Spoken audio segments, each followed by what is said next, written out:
All right, Jeremy Scahill, ladies and gentlemen. Hello. First time caller, long time fan. Same here.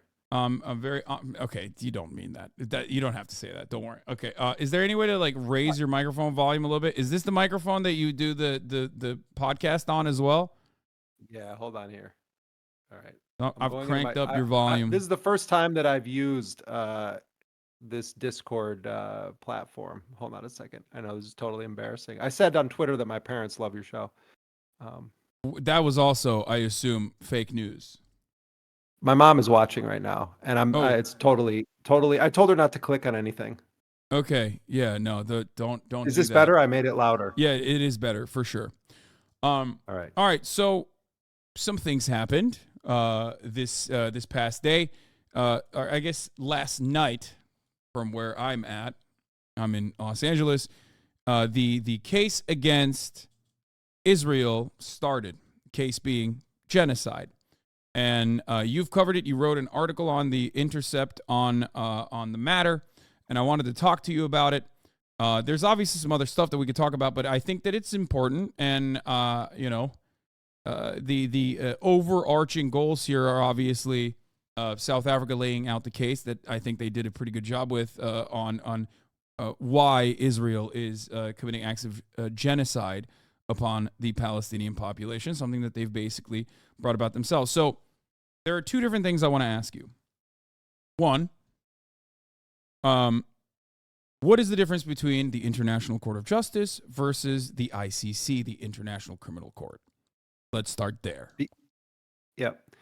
I mean, on a political level, the International Criminal Court has always sort of been viewed as a U.S. dominated tool. And for much of its history, it operated in an ad hoc manner. So you had the war in Yugoslavia in the 1990s. So the United States advocated for setting up an ad hoc tribunal rather than implementing a permanent international criminal court. In fact, the United States does not recognize the International Criminal Court as having jurisdiction over all countries. It prefers for nations in Africa primarily to be subjected to the jurisdiction of something that nonetheless is called an International Criminal Court.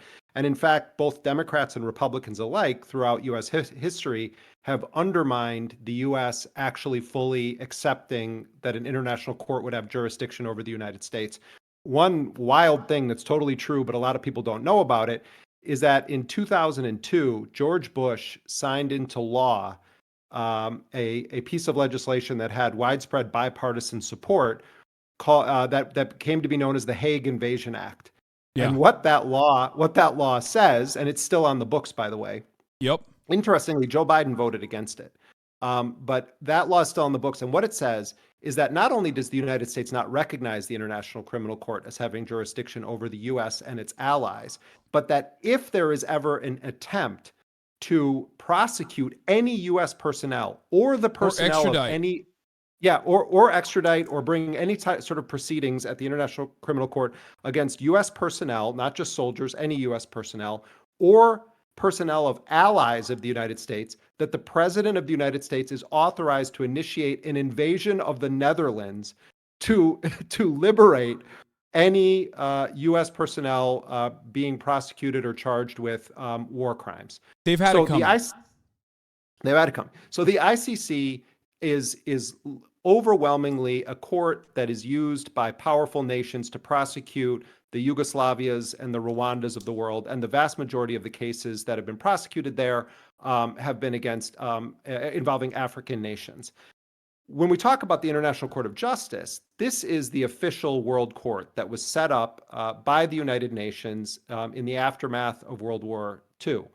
And the United States actually has been convicted at that court of terrorism. It was convicted in the early 1980s for the mining of the waters around Nicaragua when the United States was fueling the dirty wars in Central America. And the U.S. was actually convicted at the court. One tidbit of history, though, is that the president of the current tribunal that is hearing the genocide case that South Africa brought against Israel, the current judge in that case, who is the head of it, is an American judge named Joan Donoghue. So the Americans have the presidency of the court right now that is hearing a genocide case against its its dear friend Israel. So Joan Donahue, if people watched it today, you saw her. She was the one that was presiding over it.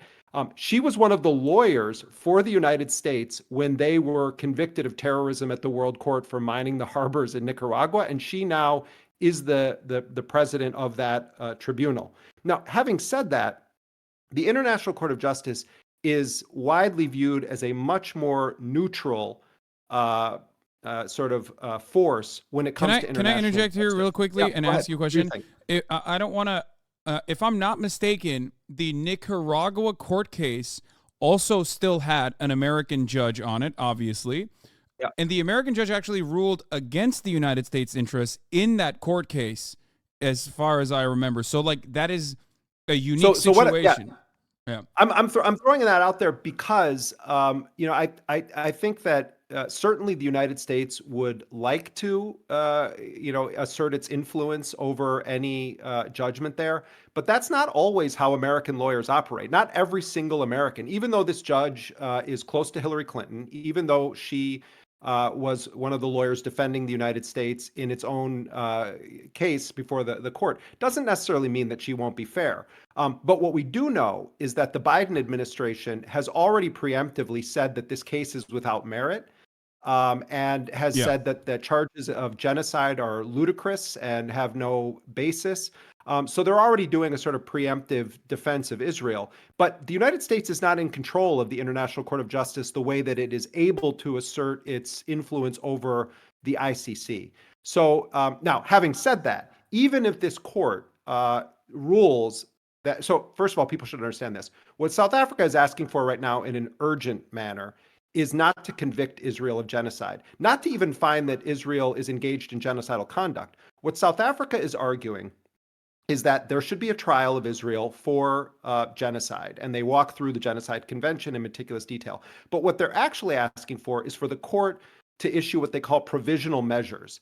What does that mean? It means that they're saying that if this court has jurisdiction, and if there is enough evidence to take it to trial, that the court should order the defendant, Israel, to halt its military operations, because failure Yeah. to do so, in the event that it's true that Israel is committing genocide, would mean that it is now blood on the hands of the court for refusing to stop an ongoing criminal activity when they had the authority to do so.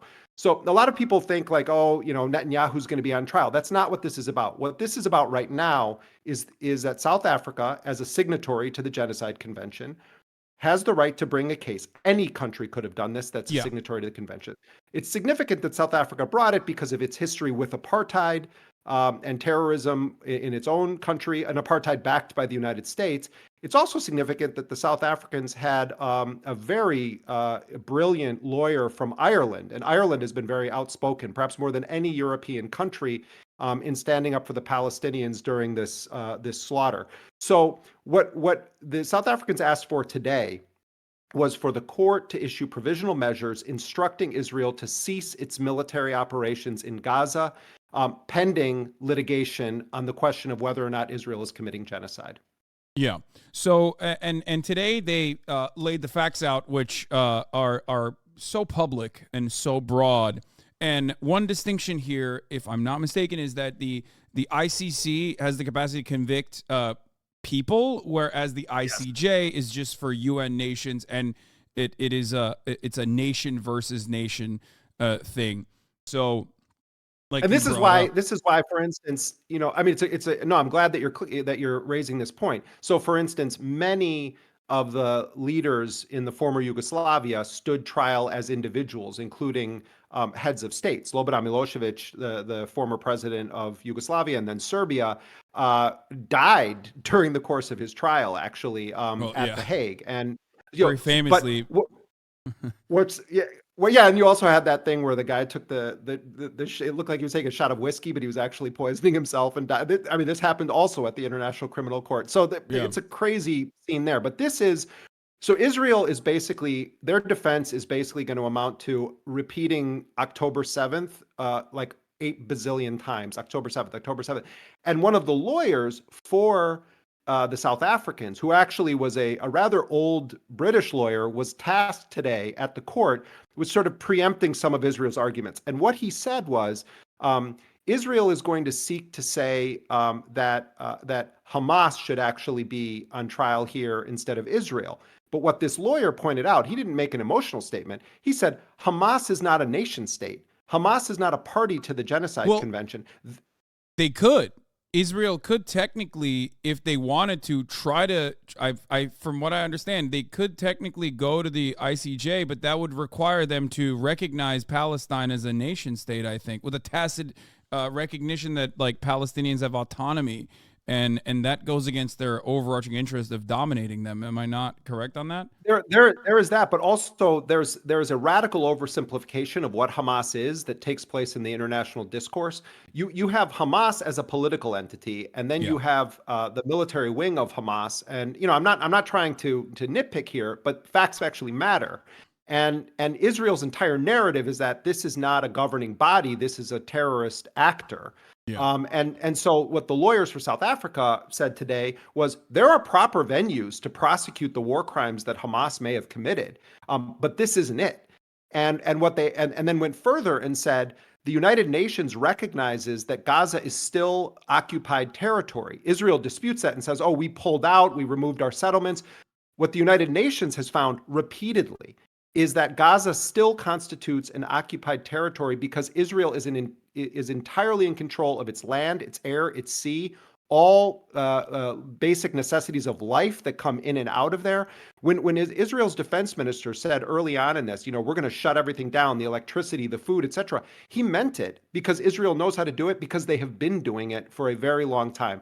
So, while Israel is going to try to make Hamas the defendant in this case, I don't think that is going to fly, even with the American judge. As much as the United States and the Biden administration constantly goes back to October 7th as being a justification for, the mass killing of tens of thousands of people, the maiming of tens of thousands of people, the extraordinary level of death of children, the fact of the matter is, and the South African lawyer said this, retribution is no justification for genocide. You can't wage a war of revenge. And if international law is going to matter, then facts are going to matter. And so Israel's entire defense that we have the right to do whatever we want because of October 7th actually is not consistent with any basic principles of international law. It's just a fact.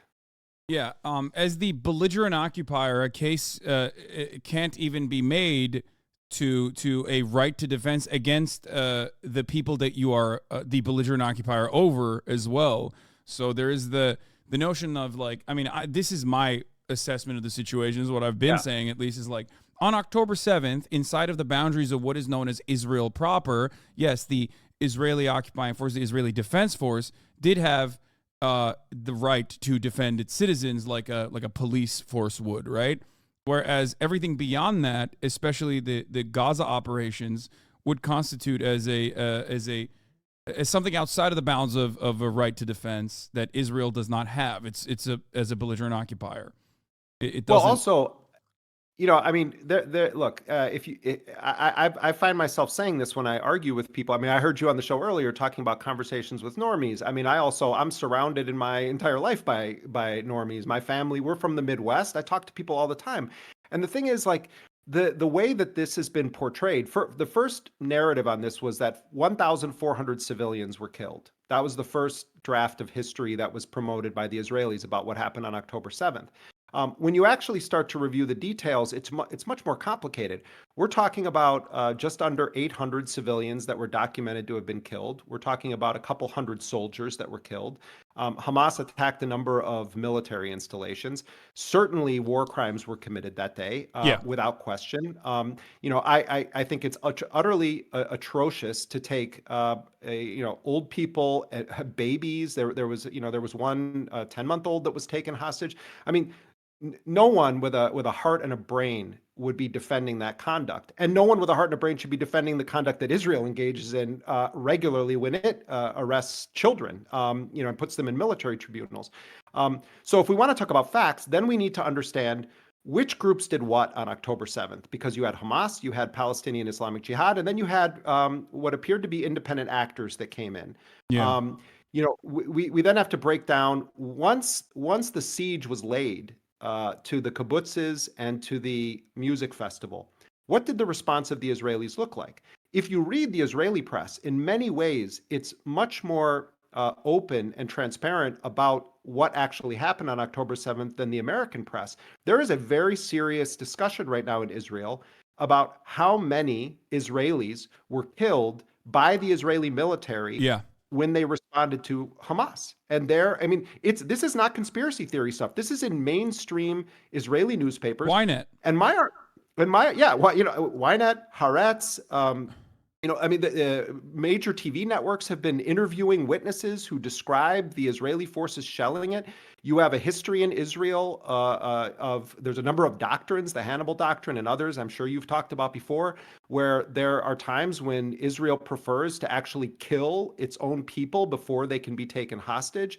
There are other Dahiyya doctrine and others that say that it's acceptable to kill your own civilians if you need it to shut down a terrorist operation.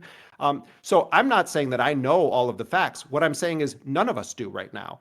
And there has been a lot of inflammatory, incendiary allegations made because if you say it was Hamas, you can accuse them of anything. You can say that they were literally eating people's body organs on that day. And there's a significant portion of the Israeli public and unfortunately the American public that will believe it without requesting a single shred of evidence. John Fetterman. Hey, I'll do you one better. Joe Biden.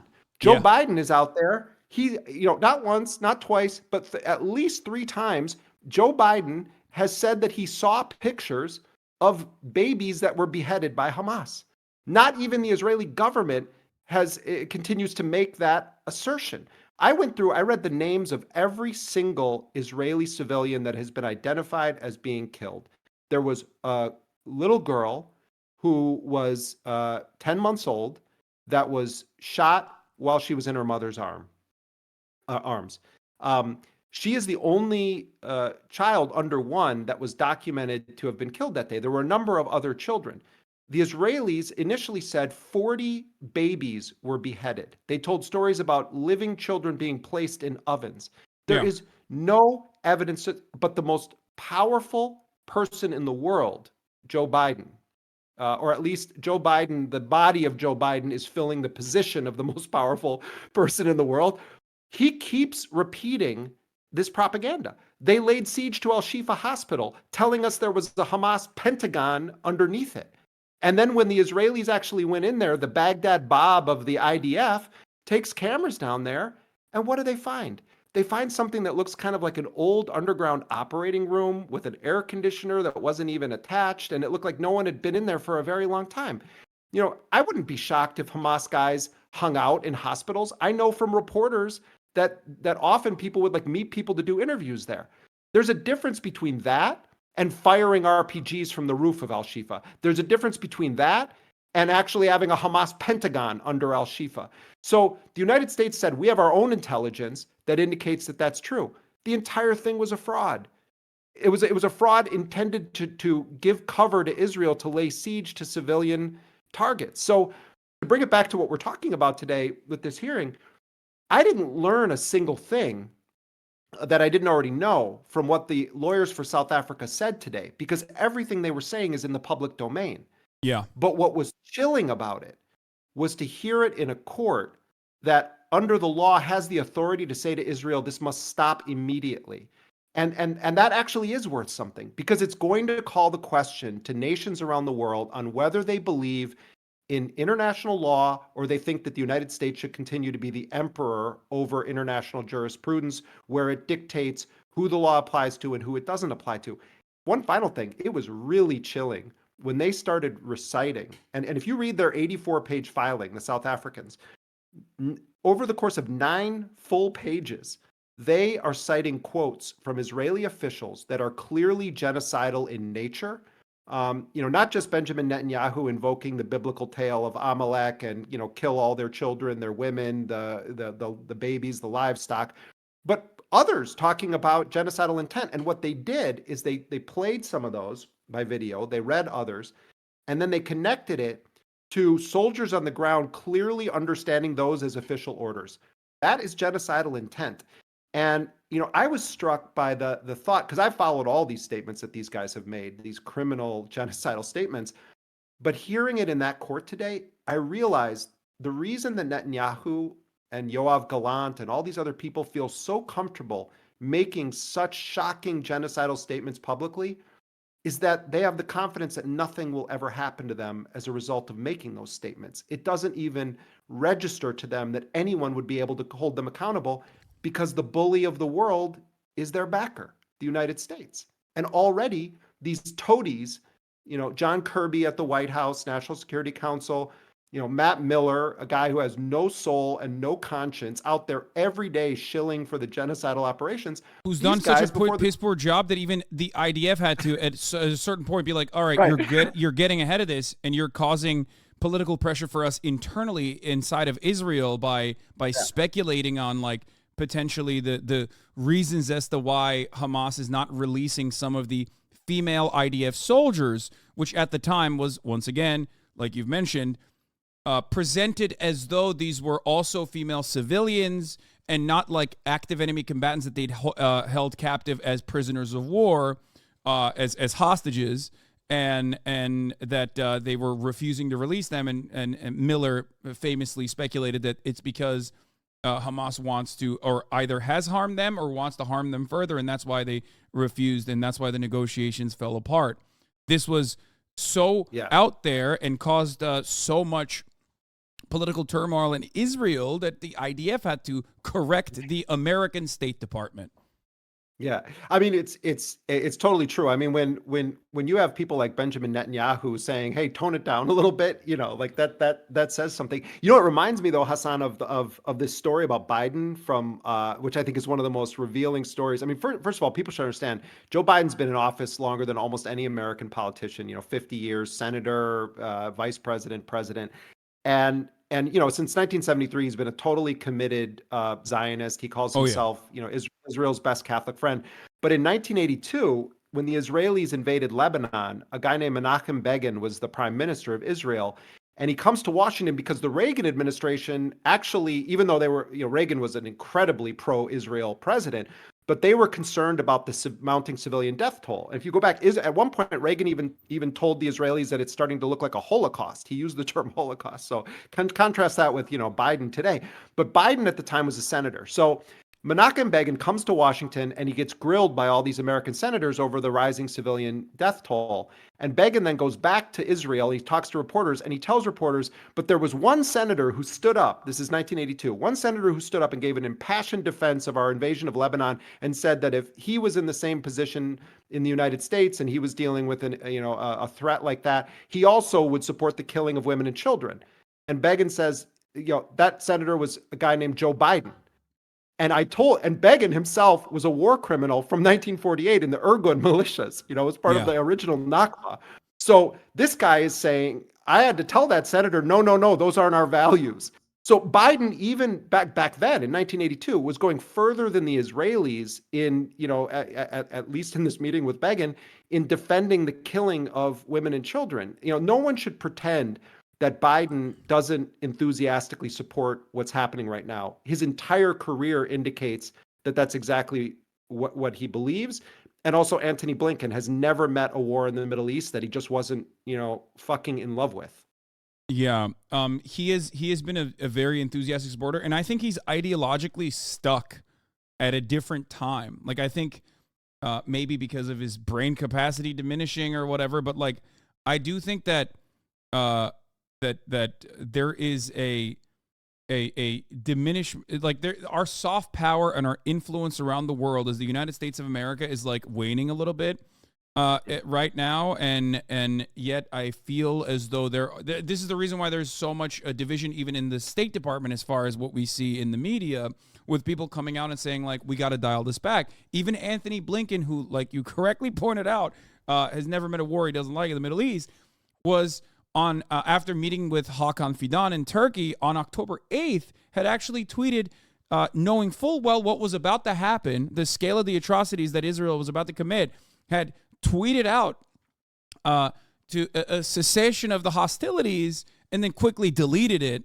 And I feel like this is there's a reason for that, and I think that they're internally they recognize that letting Israel operate in the way that it has with impunity has made it has made America look weaker in the eyes of the rest of the world. In my opinion, I feel as though this this also is a grave threat to those who want to maintain the American empire to a certain Well, degree. I mean, yeah, I mean, a bunch of things there I think are really smart points. I mean, also with with the war in Ukraine and the fact that the United States and NATO, and particularly Germany now has totally transformed itself into a war machine where it is exporting military hardware. It's starting to flirt now with troop deployments. It's becoming a very aggressive. It's sort of like a mini. It wants to become apparently like a mini America in Europe right now. What though is what's lingering on the sides of this? Look at China. China has for many decades operated in a much smarter way than the United States on the continent of Africa in its approach to international conflict. China is now under Xi Jinping making a run at sort of being a global diplomatic force to try to make peace between different countries. So, I mean, I think that the United States is flailing in its imperial project in many ways. But what you're also seeing, like in the case of the Gaza war right now, there's this axis of resistance that's been formed, as it's called in Iran, where you have the Iranians, you have Hezbollah in Lebanon, you have Hamas in Gaza, you have the Ansar Allah in Yemen, the Houthis. That's a whole other story unto Oh yeah. itself. I've spent a lot of time in Yemen. The Yemen declares war against Israel and has implemented a very successful blockade to the point where that they have the most powerful Western military forces in the world now deploying to go after the poorest country in the Arab world. And they are defiant, utterly defiant. By the way, this just Nasrallah. broke. Yeah. This just Yep. broke, actually. According to the political editor of the Times, Stephen Swinford, Britain is now expected to join the U.S. in carrying airstrikes on Houthi military positions in Yemen tonight. Rishi Sunak briefed cabinet on imminent military intervention this evening. Sir Keir Starmer, Labour leader, and Sir Lindsay Hoyle, the Commons Speaker, have also been briefed. So they are finally, I guess, even the British are finally getting involved in trying to combat this blockade, which I think is moral and just, by the way. That's my personal perspective on it. You don't have to agree with like Ansar Allah's political positions or whatever, but ultimately I do think that they're doing the right thing. I mean, look at I asked really early on in this slaughter in Gaza that the Israelis are conducting. I talked to Rashid Khalidi, the one of the most important Palestinian intellectuals in the world, a professor at Columbia University, and I was asking him, about Arab nations and their position, just sort of watching this happen. And he said it's been many decades before since any of them have been willing to do anything. So for Yemen to do this is quite extraordinary. And in the eyes of many in the Arab street, they're utter heroes for what they're doing. Set aside, who the Houthis are or what's happened in Yemen, just the fact that everyone is watching this mass slaughter and saying, where are the Arab nation states? Why is no one confronting Israel? It actually matters. And look, what's happening in Lebanon is really concerning. The Israelis are intensifying their attacks. Hezbollah is also carried out a strike against a fairly significant Israeli military base. The Israelis have had to evacuate tens of thousands of their own citizens from the border with Lebanon. And let me tell you something. Hezbollah ain't Hamas. Hezbollah is a much more serious fighting force with much more sophisticated weaponry. I mean, Hamas largely is manufacturing its own weapons. I mean, obviously, it gets weapons smuggled in. There's no question about that. But Hamas is at a stage where Hezbollah was, 10 plus years ago, and so Hezbollah is also the only force in recent years to defeat Israel. And if the Israelis think that they're going to be able to fight a multi-front war without constant U.S. rearmament, they're sadly mistaken, because the reason that Antony Blinken keeps having to circumvent congressional review to push through emergency shipments of tank shells is that the Israelis can't sustain this without the United States. So when people say, "Oh, what do you want Biden to do? He's not the president of Israel." No, he's the arms dealer of Israel. He's the political Yeah. defender of Israel. If Biden wanted this thing shut down, it would be shut down. That's what happened in 2021. Biden basically said to Netanyahu, One phone "Okay, call. you've let it Yeah. burn enough." And within 48 hours, there was a peace deal being brokered between with the Egyptians and Israel. Even this time around, when Yoav Gallant, who famously, the defense minister, said we're fighting human animals and that's why we have to shut off their food, electricity, and everything, like all aid going into Gaza, had to back away from that position at least marginally early, like a month into the ethnic cleansing campaign. And when Israeli media asked him why he is allowing aid to go into Gaza, albeit limited aid, but still any aid to go into Gaza, he very famously said, and this was like often not really reported in American media, but he very famously said, "Well, what am I supposed to do? America asked us to do that. What am I going to do? Say no to America?"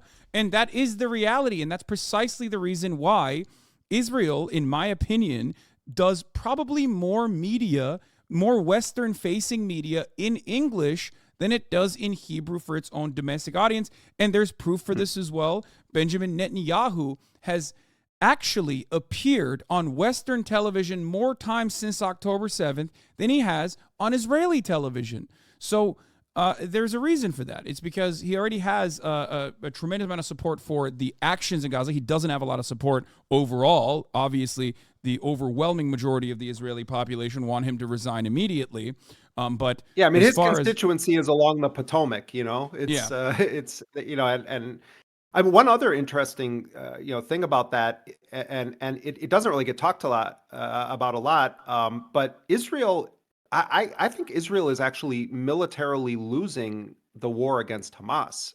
And people might say, "Oh, what are you talking about?" Israel's waged a very effective campaign against the civilians of Gaza. They've done it. They really have perfected the art of mass murder of women and children and the elderly, and killing 200 plus medical workers, destroying all of the hospitals, causing starvation, causing endemic diarrhea among children. They're really successful at the war they're waging against the civilians. But if you actually are monitoring both the Israeli propaganda and Hamas's media channels, Hamas is constantly posting videos of them blowing up, of their operatives blowing up Israeli tanks, killing Israeli soldiers. There's one video where a Hamas operative pops up from a tunnel hatch in the middle of a camp where Israeli soldiers are just sitting around, hanging out, and they film them around, just showing we can access you anywhere, anytime. Yeah. These tunnels that they have under Gaza, hundreds of kilometers of them, the Israelis captured video from an engineering corps of Hamas building some of these tunnels. And they have to use equipment that doesn't register seismically to dig out some of these tunnels, because the Israelis have such extensive surveillance around it. But there's a video of Yahya Sinwar, the head of Hamas, his brother Mohammed, driving a car through the tunnels. And he's sort of like, take a right here, then a left there. The Israelis have not penetrated even a fraction of these tunnels. And so the point I'm getting at here is that this is going to hit a point where Hamas is not going to be defeated. Israel desperately needs to kill Mohammed Daif, or the military commander of Qassam brigades, or Abu Obaida, the spokesperson, or Yahya Sinwar. They have to kill somebody so they can say, we did it, here's our victory. But the reality is that they're not even militarily defeating Hamas right now. They are militarily exterminating and expelling the Palestinian population, forcing them into a smaller and smaller killing cage. That's what they're doing. But, top Israeli defense reporters are starting to hint at this, that this isn't going well for Israel on a tactical military level. Yeah, no, absolutely. It's the classic struggle against an occupying power as well, just like Ho Chi Minh has said before. And I think even either it was the PFLP or the DFLP leader at the time who said, you kill 10 of us, we kill one of yours, we're not going anywhere. it's going to end when you get tired, right? And Right, and that is remember the dynamic. and remember that people say, "Oh, yeah, well, look what happened to ISIS, in Iraq." Hamas is not ISIS, Yeah. and Hamas. No one wants to really talk about this, but why does Hamas exist? I mean, part of the story has to do with Netanyahu and other extremists in Israel wanting Hamas to exist because they viewed it as the best way to prevent a Palestinian state. If you had people that were perceived as extremists or violent jihadists or what have you. But the political reason why Hamas or Hezbollah or any of these groups exist is because of the occupation, is because of Yeah. settler colonialism, is because of imperial agendas, is because of exterminating people from their lands. And the people of Gaza in particular, and I'm sure you remember this, Hasan, in 2018 and 2019, the Palestinians organized a massive nonviolent series of marches that spanned Yeah. months. The Great Every March of Friday, Return, it was yeah. called the Great March of Return.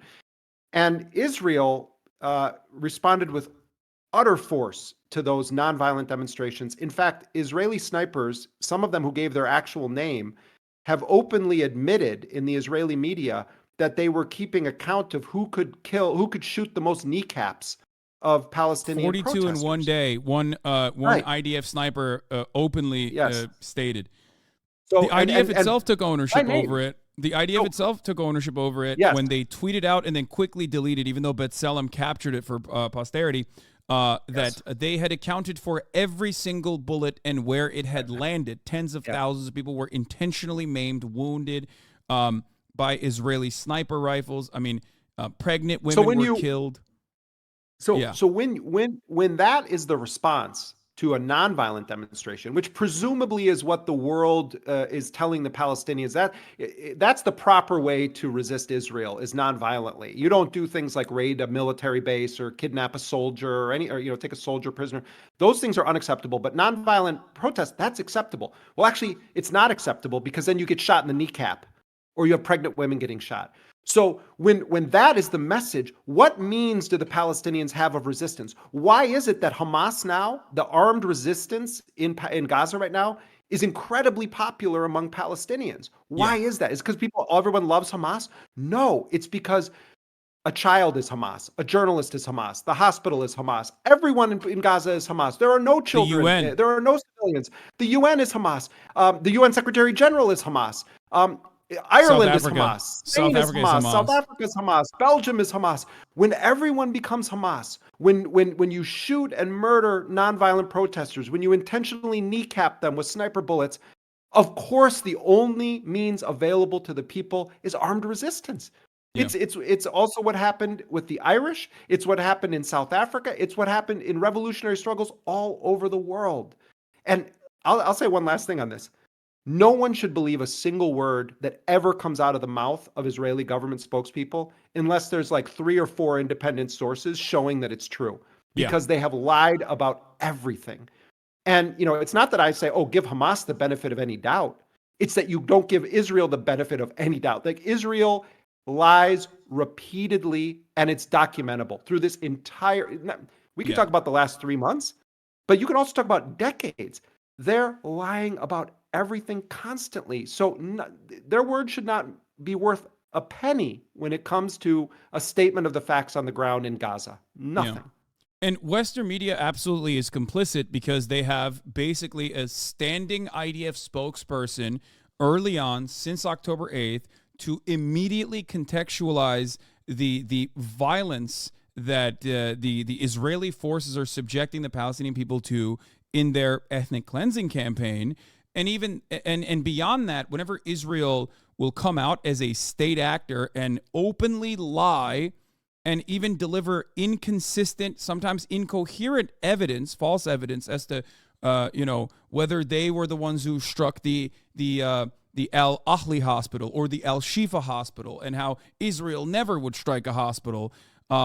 Immediately, the media jumps on that and actually changes, in my opinion, the way they have covered the atrocities. Two things I wanted to point to here. One is an analysis that I saw. Hold on, let me see if I can pull this up really quickly. One is an analysis that I saw about the way that the atrocities have been covered in Western media and how oops, that's not, I'm at my bookmarks. Oh, you're talking. This was a piece that The Intercept did. That it was Adam Johnson. You're talking about the analysis of American newspapers and how they cover Palestinian deaths versus Israeli deaths. Yeah, exactly. The Intercept coverage, yes. The disproportionate coverage, mentions of Palestinian deaths declined. Here it is. New study shows that the New York Times, Washington Post, and LA Times is systematic bias. For every 2 Palestinian deaths, Palestinians are mentioned once. For every Israeli death, Israelis are mentioned 8 times, or at a rate of 16 times more per death than of Palestinians. Yeah. I mean, and look, we also did a story recently, my colleague Dan Boguslaw, showing that, CNN, any report that is done by CNN, including reports that are done in the United States that deal in any way with Israel, have to be run through the Jerusalem bureau of CNN, which is subject to the Israeli censors' oversight. Yeah. And I mean, I remember a story that like the late Alex Coburn did, back in 1999 about CNN having interns from the Pentagon in their newsroom during the bombing of Serbia. There's a long tradition of news outlets subjecting themselves without full disclosure to censorship and monitoring by government entities. And there's a cross-breeding between, a revolving door. It's not just lobbyists and politicians. Also in media, you have people hopping from government positions back to media and back and forth. And, some news outlets also are working with people who are just fresh out of their jobs being propagandists for the Israeli government. So, I mean, look, the Palestinians are being systematically killed off in Gaza right now. There's plans to try to force them into the Sinai Peninsula, a long kind of colonialist, dream. News organizations are doing what they always do, which is that they give every lie that Israel floats gets sort of a pass, and every single claim of a Palestinian death has to be like quadruple proven.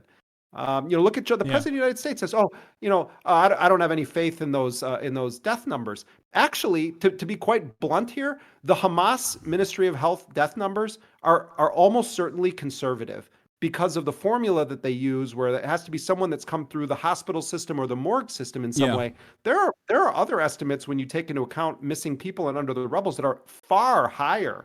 And I think they're reasonable numbers, far higher than the Hamas-run health ministry numbers. The whole thing, the world is upside down.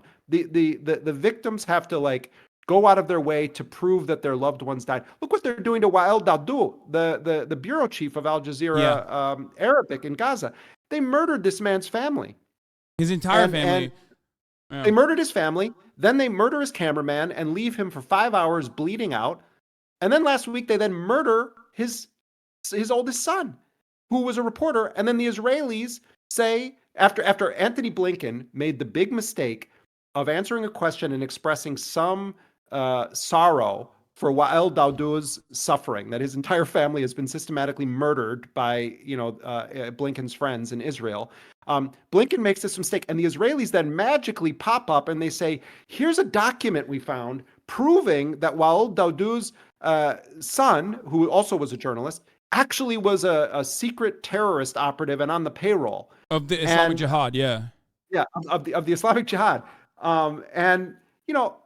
I don't believe for one second that Israel deserves to be able to make such an allegation without actual proof. And like we know from their Baghdad Bob, his conduct in the hospital, where he shows the scheduling sheet and says, "Aha, see, this is the sheet where all the Hamas terrorists were signing up for their guard shift duty to guard Israeli hostages." And it turns out it said nothing of the sort. It just took one person speaking Arabic to look at it and say, it doesn't say what you're saying it says.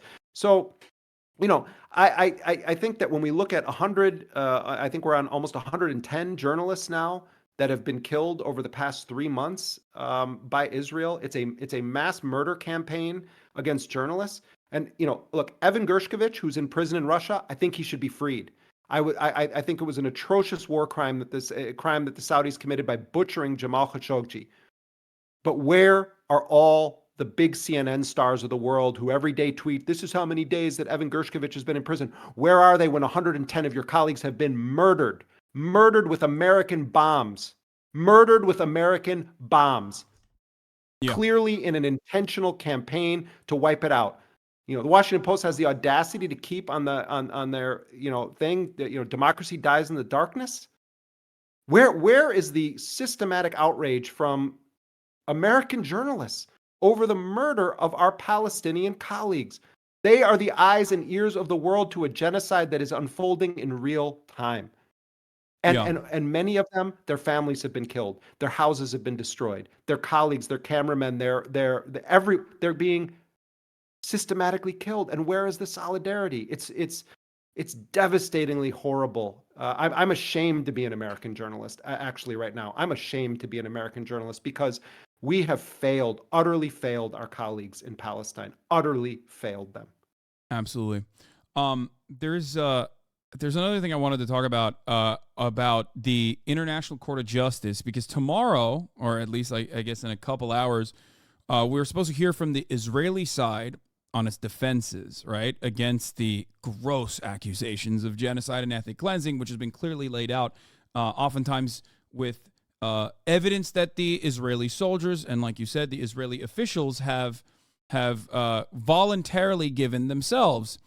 And their reaction to that, I suspect, is going to be somewhere along the boundaries of how they've tried to contextualize this violence and why it's a necessity over and over again since October 7, a relitigation of October 7, with some of the most embellished aspects of it, in my opinion. And then beyond that, talk about how this is actually a war against Hamas and not against the Palestinian population. And it's oopsie, it ends up killing overwhelmingly, I believe, 70% women, children, elderly, like outside of the male combatant age group, which even then is not 100% that is going to be a militant regardless. So one thing I wanted to ask about is what do you suspect will happen when this court case goes through, if the court itself finds that Israel is not guilty, I guess, of the accusation of conducting a genocide? And while you answer that question, I'm going to go pee really quickly. I'm going to be away for like 1 second, but chat will listen, and I will hear you as well. Sorry. All right. Let's talk some shit about Hasan while he's gone. No, well, I mean, it's going to be interesting to see how Israel actually presents its defense. Obviously, there almost certainly is going to be a sort of detailed retelling of the Israeli version of the events of October 7th, and I think they're going to try to put the focus on the fact that their perspective is that they're fighting a war against terrorism, and they're going to compare it to 9/11 and talk about principles of self-defense. And they'll, of course, present a legal based argument to argue that, in fact, they have the right to do this. And it's, probably going to be a well-presented legal argument because, Israel has very serious lawyers. But what I think is a problem, and I think that in the absence of this, I think it would be much easier to see the court letting Israel off the hook, so to speak, is that Israel, its own officials, from Netanyahu to the defense minister Gallant to Herzog, the president, to multiple members of the cabinet, to members of the Knesset, they're on record, on video, on audio, saying openly genocidal things. And so, all of the facts that were presented today in the court by South Africa's lawyers about the nature of the crimes and the argument that these crimes constitute genocide, Israel is going to have legal responses to all of those things. There's no question. And, if you were just a kind of completely neutral person who was just walking in out of nowhere with no context, and your only job is to listen to legal arguments, I'm sure Israel's gonna do, some of their lawyers are gonna do an effective job at arguing their case. The problem that they're gonna run into, though, at the end of the day, is that the public is deeply aware of the fact that Netanyahu made these statements, that Herzog made these statements, that Gallant made these statements. I think that actually is the strongest evidence. It's stronger evidence than and it's sad that this is true, than the sheer destruction of civilian life and infrastructure and culture in Gaza. The most damning thing, I think, for the Israelis, the riskiest part of the case for them is that they've all been caught on tape openly saying these things. One of the lawyers for South Africa said today, usually you have to dig up these kinds of statements to prove genocidal intent. And he said, what's extraordinary about this is that they said all of these things and they're continuing to say these things. So, and even if you read the Israeli press, there have been several columns in the Israeli press saying that this is the thing Israel is concerned about with this case, is that, you don't need Chris Hansen to come into the room and be like, here, let's play the tape. I mean, it's like they're saying it on an ongoing basis. There was no need to secretly record anybody saying anything. They were giving speeches laying out everything they were going to do. So, not that I can imagine being sympathetic to Israel's legal arguments, but I would predict that they're going to do an effective job at arguing in a kind of meticulous way that, this statute and that statute apply here, and that we had a right to do this, and that, this is not true. Even though the UN said this, let's look at who the UN personnel are. They'll probably try to put some of the UN people on, trial by default or whatever. But setting that aside, it's all caught on tape. It's all caught on tape, and that, I think, is what makes this an extraordinary situation. Because can you imagine, those judges listening to that stuff today and then later being like, yeah, we rule that didn't indicate any genocidal intent. I mean, it just, when you take that combined with, even if half of what South Africa said today was true, and you combine it with Netanyahu and Herzog and Gallant and all these statements, that's a slam dunk case. It's showing genocidal intent. And that's the standard here. They don't need to prove that they committed genocide. South Africa just needs to convince the court that there's jurisdiction and a reasonable basis to have a trial on this, and then the judges have to stop it. So I think there's a solid chance the judges rule in South Africa's favor, but nothing is ever certain in these matters. And I bet the U.S., Israel, and others have everybody wiretapped and are listening to everything that everyone is saying. They probably have all of the South African lawyers bugged. They probably have the court chambers bugged. I mean, the NSA is probably listening to everything. But whether or not the U.S. is going to be able to actually do anything to stop it, I don't know. I mean, it's but even if they do, even if they rule in favor of South Africa, like, what mechanisms does the United Nations have in this circumstance? Yeah, they ruled against Russia. I mean, they ruled against Russia, and Putin was basically like, I'll use that order as a piece of toilet paper. I mean, it's, there is no actual enforcement mechanism. And you know why there's no enforcement mechanism? Because of the United States. Yeah, because exactly. If the United States agreed to play by the rules that they want the Rwandas of the world to be subjected to, or the Putins of the world subjected to, then you have a real serious case to be made to Vladimir Putin and say, oh, hold on a second. If the United States is doing this and you're not, no, you're the rogue of the world. The problem is that the U.S. is just a more sophisticated kind of rogue and pays a lot of lip service to the rule of law. Putin's very happy to be perceived as a gangster, but the U.S. wants to be perceived in a different manner. So but you're asking a real question, which is, there is no enforcement mechanism, and there's no enforcement mechanism by design because the United States won't allow it. But what is significant, and what I think is real, is that if the court does rule that Israel needs to stop this, huge pressure is going to be then put on America's European allies. Because how is it that the European Union is going to then stand up and say, oh no, we support the flagrant violation of an order from the World Court that we all have accepted the jurisdiction of? That's the problem here. And so I don't have any illusion that, like, the United Nations is going to, deploy blue helmets to go and stop Netanyahu's bloody rampage. But this is going to be an interesting development in Europe, because a lot of American allies are going to be in a bad situation because they don't go as far as the United States on these issues. The U.S. is, definitely, they want the U.S. to do what it's doing. They like that the U.S. is taking the hit for vetoing every, all this shit. But at the end of the day, they have to deal with their own public. And the general public in many European countries, they're getting increasingly fed up with this stuff. They're also sick of the war in Ukraine. They're sick of their energy prices rising. I mean, there's lots of factors. You have fascist parties increasing in popularity in Germany and elsewhere. I mean, there's a powder keg that exists right now in Europe, and so the timing of this is quite interesting. So bottom line is no chance it would be enforced. Almost certainly Israel will ignore it and continue on with U.S. Backing to some degree. I don't know how the U.S. publicly would state that, but it's going to be a problem in Europe.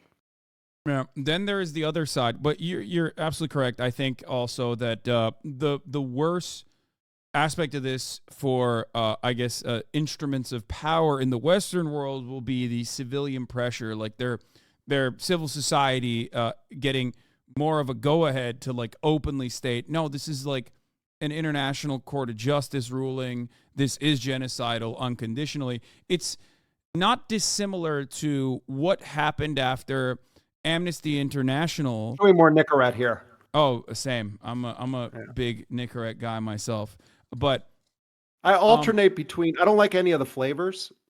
I Yeah. alternate between like the mint and then the non-flavor one. Oh my because I God, just that's can't what I take- do as well. I have the regular bubble gum here and then the mint one here. Yeah. The coated one. I got Yeah. these ones.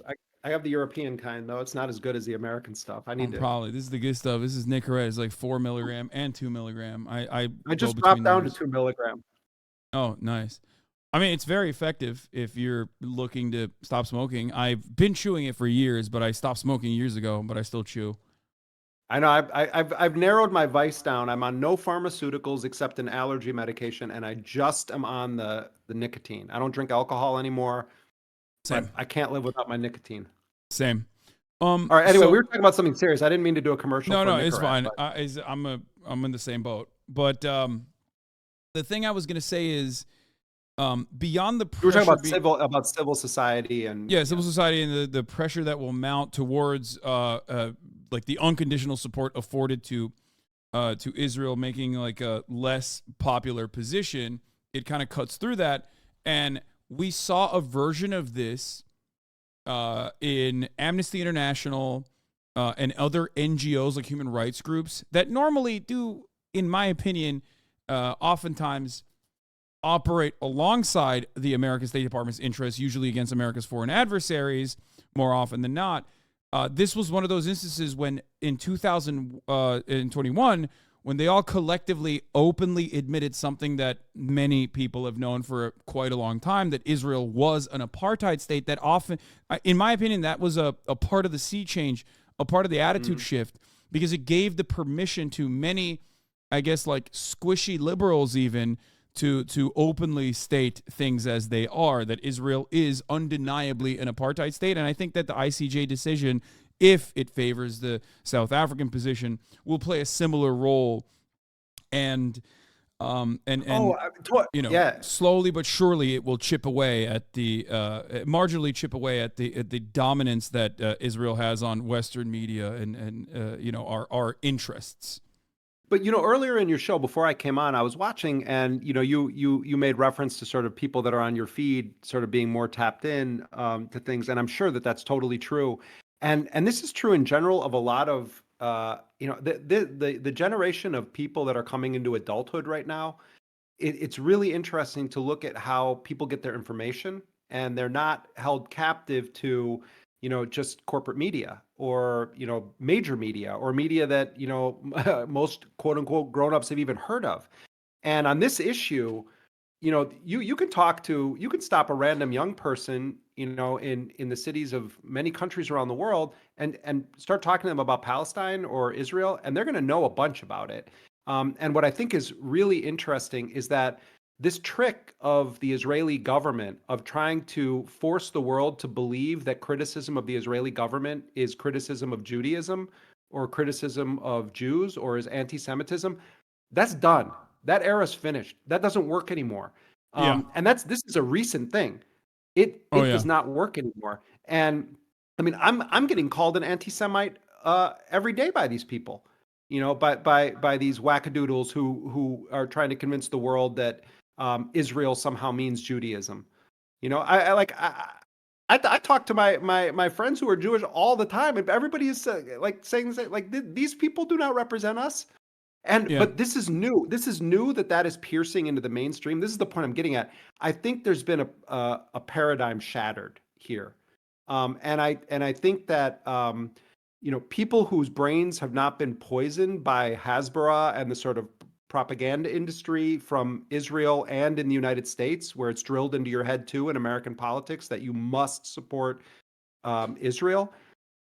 It's shifting, and in Germany, I'm in Germany right now. In Germany, um, they have these speech laws on anti-Semitism, Oh and yeah. they're arresting people. Hundreds upon hundreds of people have been arrested on anti-Semitic speech laws for simply protesting against Israel's genocidal campaign in Gaza, including an elderly Jewish Israeli woman arrested twice in a 5-day period in Berlin.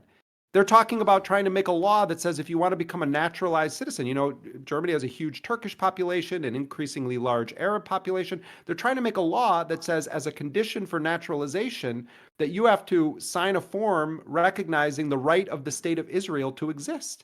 It's like a BDS law that you have in like Texas. If you want to get like contracts with the government, or if you want to be a Right. public school teacher, you have to be like, I will never criticize Israel. I promise never to be the Sharia law. But Yeah. the point I'm getting at though is that so much of that propaganda that's been so effective at policing the American public on these issues, it's blowing up. And I also think that the world is actually quite horrified that Joe Biden, the man who saved the world from Donald Trump and could have had a nice 4 years of Grandpa Joe in power, has revealed himself, like those of us that followed his career knew this, but has revealed himself now to the world to be an enthusiastic supporter of the annihilation of one of the most victimized groups of people on the planet, whose concentration camp has now been transformed into a killing cage, subjected to regular bombardment by American bombs. I think we're entering a different world right now, and it is going to be a shit show in the Yeah. American election in 2024 Um, because I think there is a difference between Biden and Trump. I think it's possible that Trump would have actually been doing U.S. drone strikes in Gaza. oh yeah. You know, yeah, I've never bought the notion that Trump is some kind of dove or something like that. No, no, no. But Of course not. I mean, this is a continuation of Trump's policies. This is the but Abraham that's Accords not in an argument. play. Yeah, yeah. But I'm not Yeah. making an argument. Ergo, therefore, we should vote for, Grandpa Joe. What I'm saying is when they start shaming everybody, the Democrats, and they start saying, oh, you're going to give us Trump, the answer to them is you did this. You did this. You Yeah. did it by having Biden run again when he is a half brain dead potato. You did it by supporting enthusiastically the extermination of the people of Gaza, Yeah. by saying there's no red line to what Netanyahu can do. They did this to themselves, and so I don't know what the answer is on 2024, but I know this: if Donald Trump becomes president, it's Joe Biden's fault. Oh, It's the absolutely. Democratic Party's fault. Like Absolutely. there's none of this shaming people because they vote for Cornel West or Jill Stein. You gave them nothing to vote for when you conducted yourself in this manner, and you ran this guy again, and you did the things you did in office.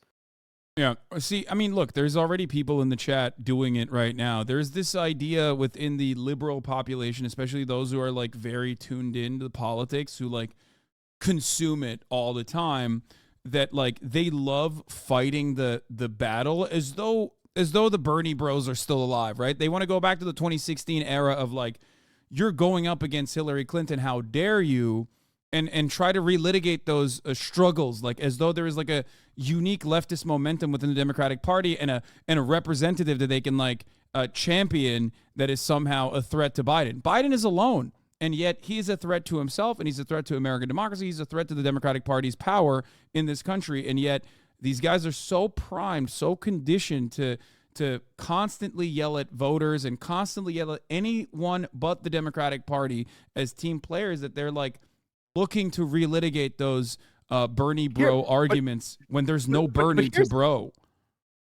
Yeah, and Bernie actually has been a mixed bag on this Gaza war. Exactly. He's doing some really smart things right now on a legislative level, so I give him credit for that. But my God, he was so bad for the first several months of this. But that's a whole other show.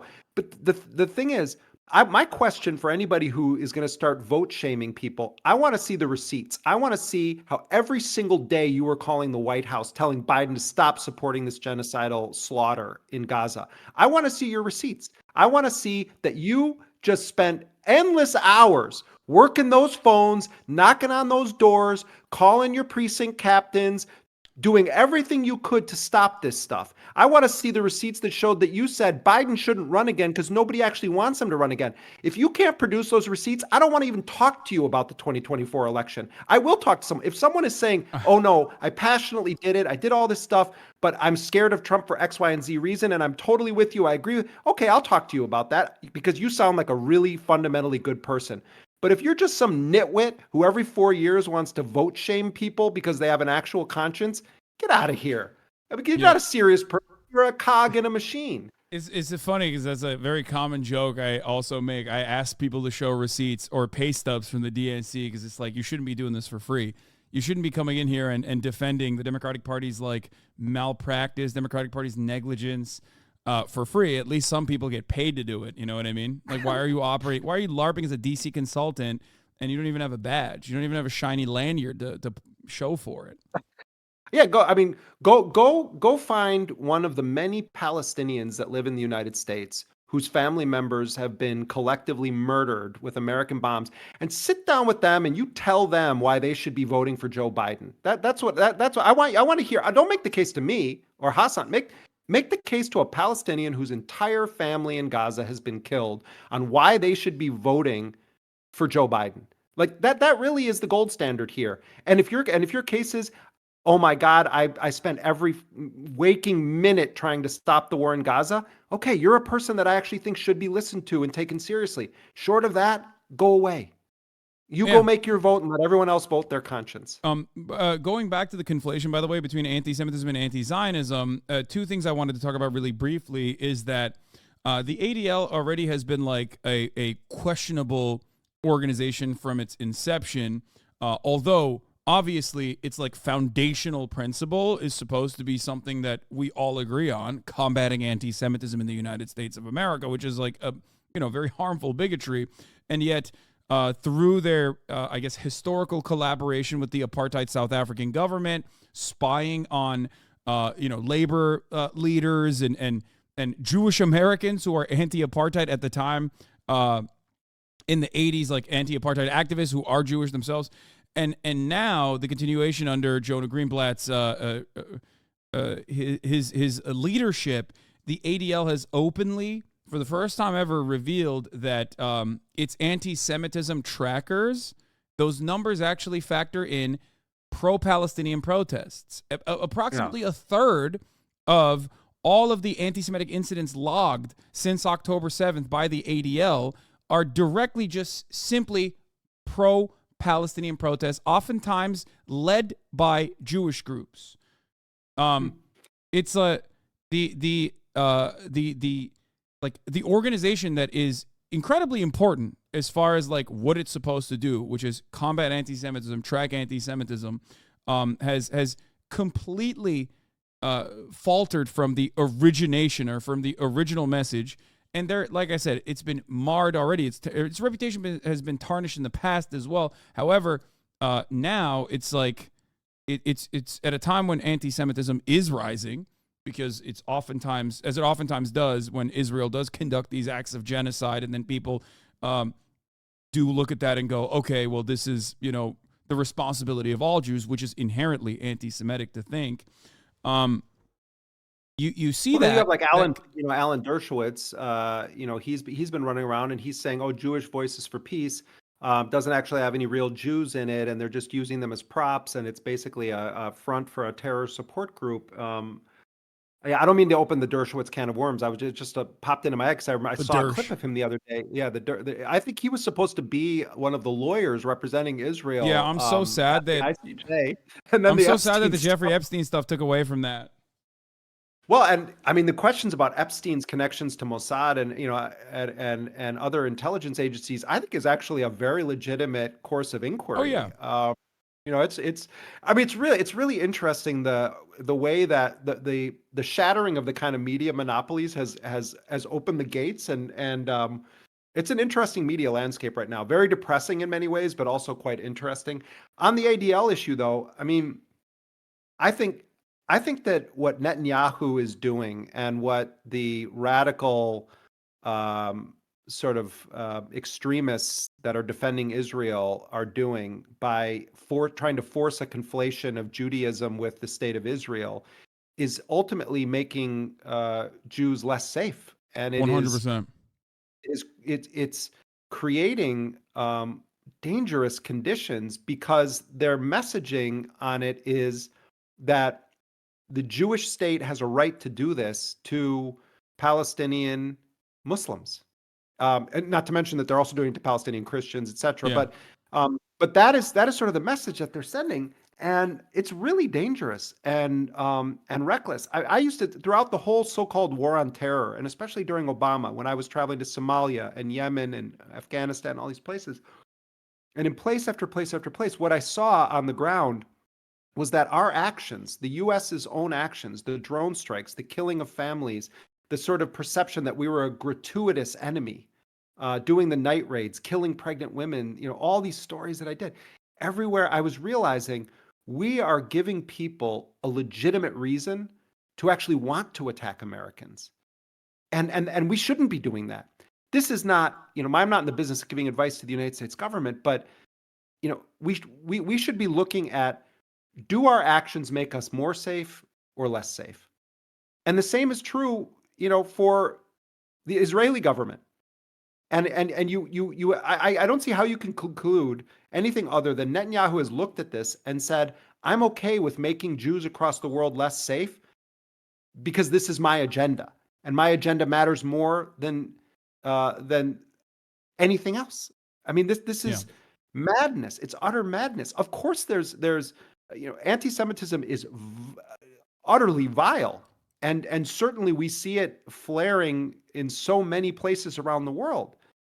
Especially on Twitter, with the likes of Elon Musk, openly unbanning anti-Semites. Yeah, no, absolutely, and but at the end of the day, we need to have a discussion of how we actually confront real anti-Semitism. And when the ADL is categorizing people using their powers in a democratic society to nonviolently protest about the actions of another nation that is engaged in a genocidal war, and you say that simply doing that is anti-Semitic, or using the term from the river to the sea, that it's anti-Semitic, this is very dangerous because it cheapens the experience of those who actually are suffering from anti-Semitism.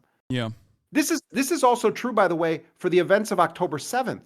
When you promote things that are false, when you make up incendiary stories to try to make your enemies look like vicious animals, and you want to strip them of any humanity whatsoever, you're also doing a grave disservice to the dead and to the survivors that loved them. Because what you're doing is you're not allowing actual justice to be served. You're not allowing the actual facts to be known. You're concocting stories in pursuit of an agenda, a murderous agenda, and you're using the deaths of those innocent people. Hundreds of Israeli civilians were murdered that day. And by making up stories or saying, oh, this thing happened to this woman, and then her family says, oh no, actually that's not true at all. When you do that, it's like spitting on the graves of the dead. It's disgusting that you do that in pursuit of killing other people too. So but yet this is the politics of the day. This is how Israel is rolling now. Yeah. The instilling fears in the heart of the diaspora is, of course, beneficial for Benjamin Netanyahu, because that's how he can reinforce the narrative that, Jews are safe nowhere around the world except for Israel, when ironically many American Jews have said this throughout history, that, no, they're way less safe in Israel than they are in the United States of America.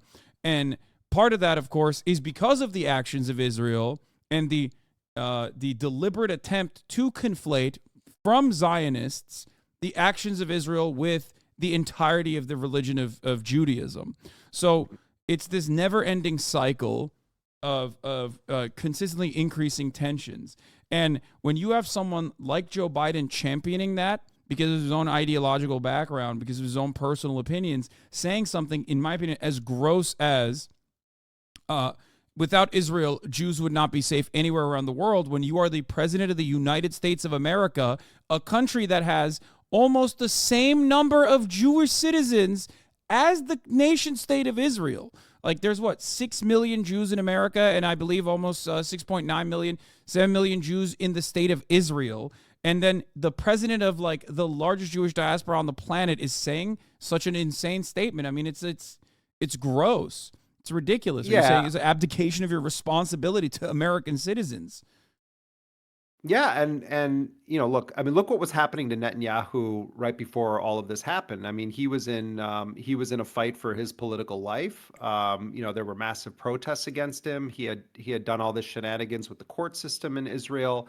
And I think there's really there's really going to end up being a scandalous narrative that will emerge about the so-called intelligence failures in Israel leading up to the Hamas attacks, and it's completely legitimate to raise the issue of Netanyahu's role in facilitating the pipeline of money from Qatar to Hamas. And at least going back to 2012, we know that Netanyahu was advocating for a position of bolstering rather than weakening Hamas's political power within Gaza. I'm not saying I have any evidence, nor am I suggesting that this is some false flag or that Netanyahu wanted this to happen. But there's a very serious course of inquiry that I think is going to take place in Israel about exactly who knew what and when. Also, in the way that the Israeli forces were slow to respond to some of the attacks led by Hamas and Palestinian Islamic Jihad. And then, as I said at the beginning, the public in Israel has a right to know how many Israelis were killed that day by their own forces. How many of the people that were burned were killed as a result of Israeli munitions fired? What kinds of efforts were actually made to resolve the hostage crisis as it existed at the kibbutzes that day versus, shelling or bombing. I think that it's respect to the dead to ascertain all of the facts. And at the end of the day, I don't think Netanyahu is going to look good in any of this if there's an actual inquiry. And there are good journalists in Israel. We shouldn't paint it with a mono. I read the Israeli press every single day, all day long. I'm checking Plus the Israeli 970 press. magazine is for people in my chat know Plus 970 for their work on the artificial intelligence program called Gospel and like Israel's targeting, or Plus 972. Sorry, not 970 magazine. They're great. Obviously, like even in Haaretz, you have Gideon Levi and many others. But also, Haaretz's defense correspondence. I mean, it's sort of like when you're reading the New York Times. The New York Times does have some really good journalists. Yeah. There's no question about it. I Hill. know some of them. I've been with them. I mean, there are really good, and the same is true of Washington Post and Wall Street Journal. But you have to really study how to read these papers. You have to learn what happens when the stories get edited. And once you put on the right kind of glasses to read the New York Times, you read it in a different way, and you can actually learn a lot. You can understand a lot about the nature of power. You can understand when you're being fed BS versus something that actually is real information. You get to know which journalists are reliable and clearly are fighting a battle internally to get their stuff printed. The same is true of Haaretz and other Israeli media outlets. Once you understand sort of the rules that they're operating under, it's really enriching to read those publications, because often you're getting a sense of what's happening at the highest levels of power, and that's something that people like you and I don't have access to. So I actually think that we all have to learn to be students of these media outlets, whether we like it or not, because they're conduits for the views of the powerful. And you have to understand how the powerful think and operate. It's why everyone should read the financial press. You have to understand how these people operate, what their priorities are, what the rules of the game are that they're playing, because without it, you're missing an entire piece of the puzzle that's going to make your understanding flawed. Yeah, you're describing media literacy that I go through every single day, because people come in here and ask me like, well, what do we do? Like, you say the New York Times is biased, and I always try to tell people, like, just like any state outlet, right?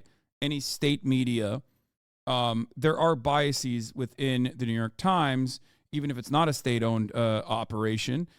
So, for example, when it comes to foreign policy, or when it comes to whichever journalist is conducting is writing the pieces. Like, for example, I forget who wrote it, but like there was an editorial opinion piece in the New York Times about going back into Afghanistan, and everybody got really mad about it. And actually, the point being made by the person writing the article was entirely at odds with the actual title of the article, which was written in a very incendiary way. That's one thing that most people don't know.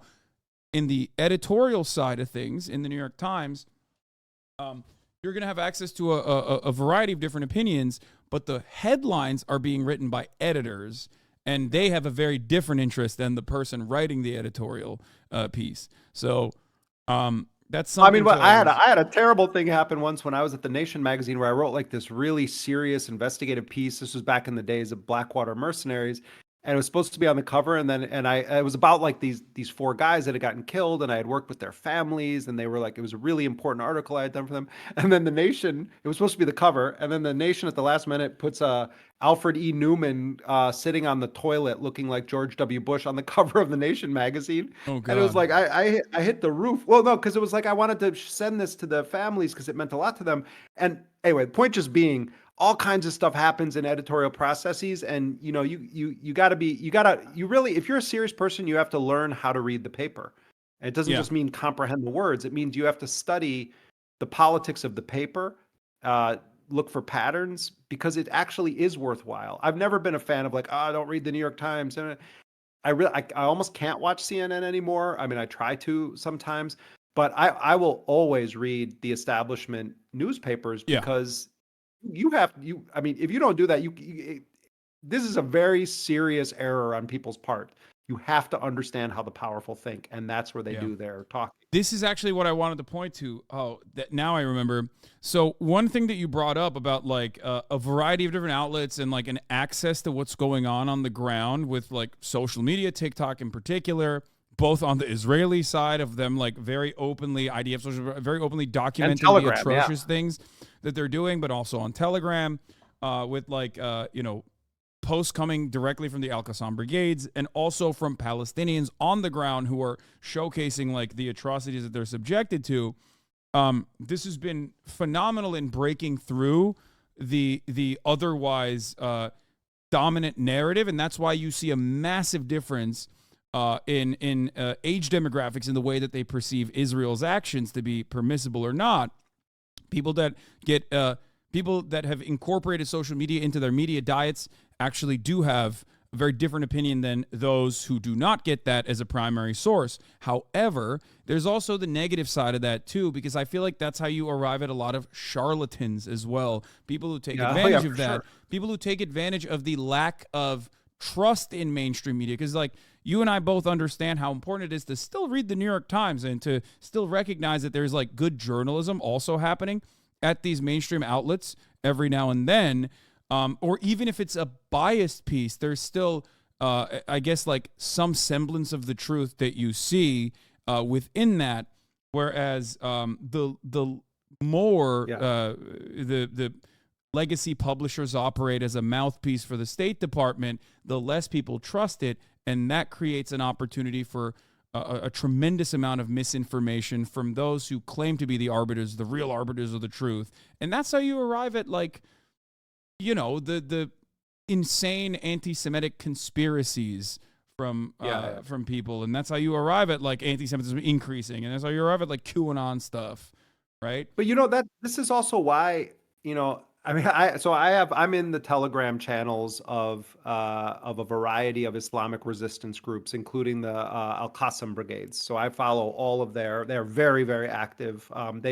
You have to follow them through mirror channels because they keep getting shut down. But I'm monitoring the communications from Hezbollah, from the Houthis, from Hamas, and sometimes like I'll be somewhere like in a restaurant and like it'll pop up on my phone, an alert will pop up that the Qassam brigades have just posted a video. So I'll get into conversations sort of with normies, as you said earlier, and what I say to people is like we're being told that these guys are like the second coming of the Nazis, and that they're like ISIS, they're the worst, butchers in the world. They're eating children's body parts, etc.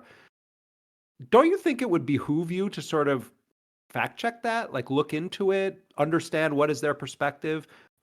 If you're not monitoring as a journalist, if you're not monitoring what Hamas is saying, if you're not following their media channels, if you're not following the videos that they're releasing, often Hamas will release a video showing an attack, and then 2 days later, Israel will acknowledge that 9 soldiers got killed here. And it turns out that we already knew that 2 days ago because Hamas posted the video of them killing them. This isn't supporting Hamas. This is doing basic diligence because we're dealing with a nuclear armed nation state that is a pathological liar. And so, not to get cliche, but this is exactly the kind of stuff Malcolm X is talking about when he talks about, the manipulation and letting the other people tell you who the enemy is. And when it comes to Hamas, I find it extremely important to actually have a factual understanding of exactly who they are and what they do. And, Absolutely. I'm not a moral arbiter of anything. I'm here as a journalist. And what often happens is that the Israelis will say something, and when you actually just scratch the surface a bit, you realize it's not exactly what you're saying. And I'll tell you this, I mean, watching Hamas's channels is extremely revealing when it comes to what is happening on the ground with the Israeli military forces inside of Gaza. And it helps you to understand, it's going to help you to understand when Israel does not end this by tying a neat little ribbon of defeating Hamas, because it's not going well for Israel. And you only know that if you if you cut the umbilical cord from the Israeli propaganda machine that is being reinforced by the Biden administration. So this isn't a pro-Hamas anything. This is a pro-fact thing. I'm very clear that that many of the things that Hamas did on October 7th, particularly towards civilians, those are war crimes. There should be accountability for that. You don't kidnap children. Absolutely. You don't kidnap the elderly. You don't shoot families in their beds.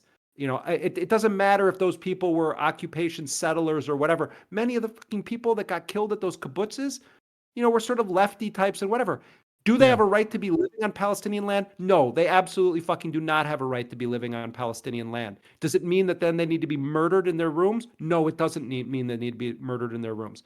At the same time, no one's going to bully me into saying that there wasn't some legal framework for what Hamas did at military bases that day. Or that, or get me to say, well, Israel had some right of self-defense to go in and then murder upwards of 30,000 people, a vast majority of whom are civilians. Like, these are just facts, and people try to bully you. If you dare to sort of say, let me try to understand what these people I'm being told are like the new Nazis. Let me try to understand a little bit about them. Like, isn't that responsible journalism? Or they're like barbaric. They're like a colonizing force akin to like ISIS, which is obviously they call them Hamas ISIS. Yeah, right. Which is hilarious because like Israel, in both its like association of like in its actions, being settler colonial violence or colonial violence over an occupied group of individuals, occupied population. And also its association with that violence with religion, a false association with religion, because they are the ones oftentimes that conflate it with Judaism, is way closer to ISIS than Hamas being a resistance group against a occupying power. So and also obviously Israel has in the past collaborated with ISIS type Salafist militant groups, al-Nusra and the like. So like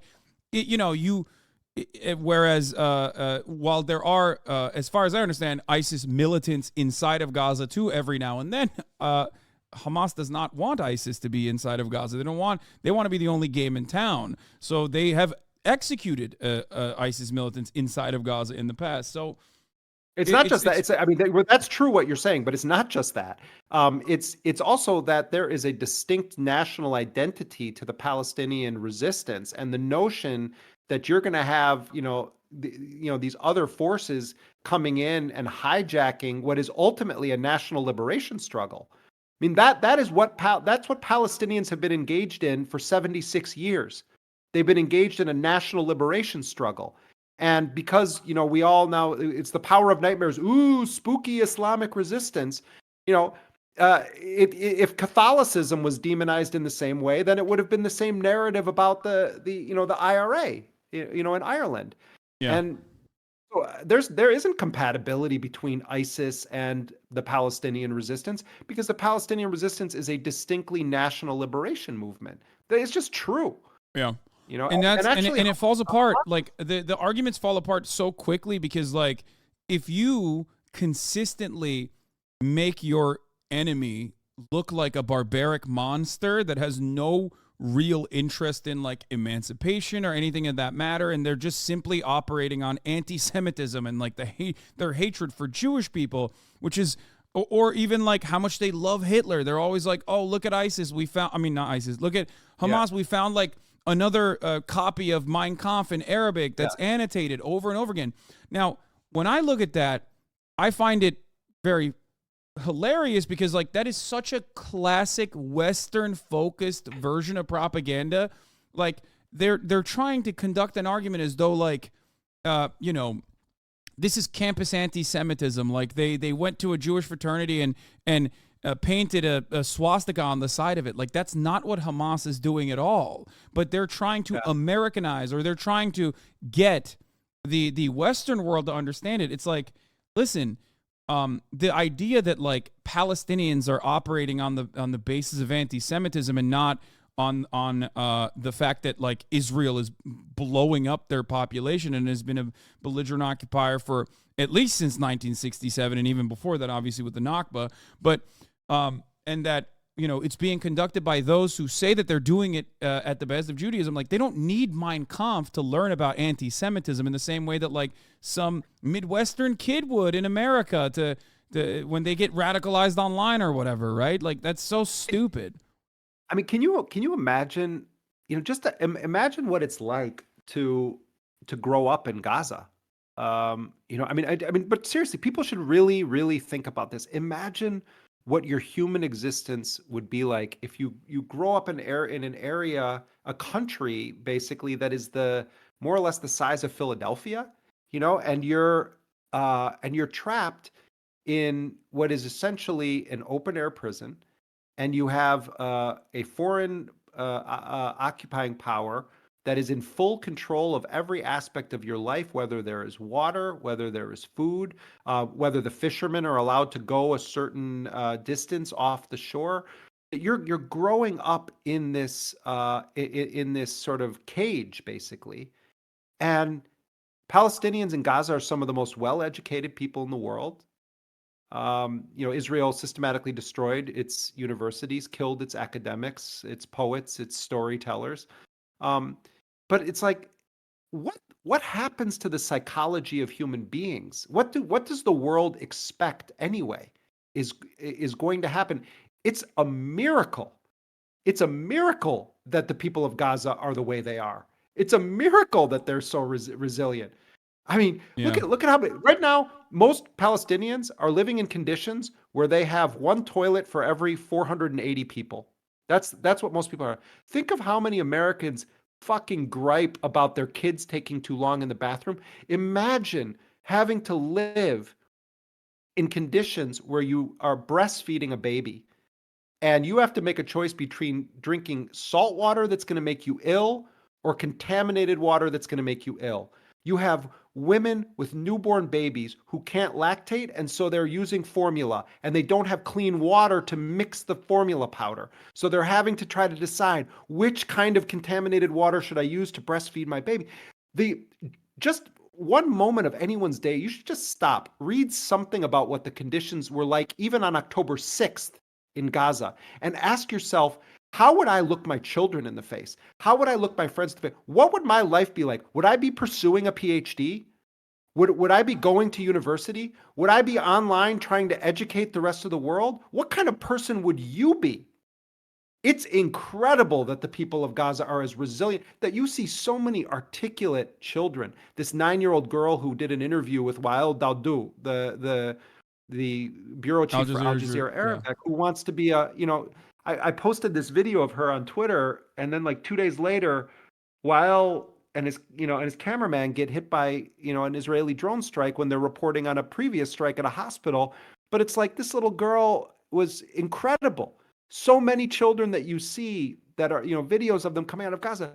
These are wonderful, beautiful human beings without any context. But then when you understand how they grew up, and then the Israelis are like, oh, look, we found Mein Kampf here. Oh, look, this girl has a screensaver on her iPad of Hitler's Of face. That Hitler, was one of the yeah. things that they did. And it's like, what's next to Trump's bed? Trump had wasn't it Trump's, one of his family members said Trump had Mein Kampf next to his bed? I mean, But it's again, like, it's just so ridiculous and so obviously propaganda. And it's propaganda that I like to look at and see who the target audience is. And it's so glaringly obvious that it's a Western facing propaganda to like make this association with Hitler and make this association with like German European anti-Semitism, as though like, I mean, I'm not going to say that there isn't anti-Semitism in the Arab world or in the Muslim world in general. Of course there of are. course, Of there's course there is. anti-Semitism Of all course. over the place. Of course, Yeah. there's anti-Semitism in the Muslim world as well. But it's like that where that anti-Semitism comes from, where it's born out of, is like entirely different in many cases. And I think the only reason why you would try to make that argument is specifically to get like the European minds that comprehend it as like, oh, these are bad guys. Like they're bad guys because they like Adolf Hitler, and it's like that's not. I don't think that's the case at all for many Palestinians. They are But you look at, yeah, surprisingly open-minded about Israeli people and Jewish people. Rafat, who rest in yeah. power, was assassinated by the state of Israel after, I believe, Barry Weiss and numerous other American reporters had like criticized him for engaging in a little bit of gallows humor, as Israel was ethnically cleansing his entire city.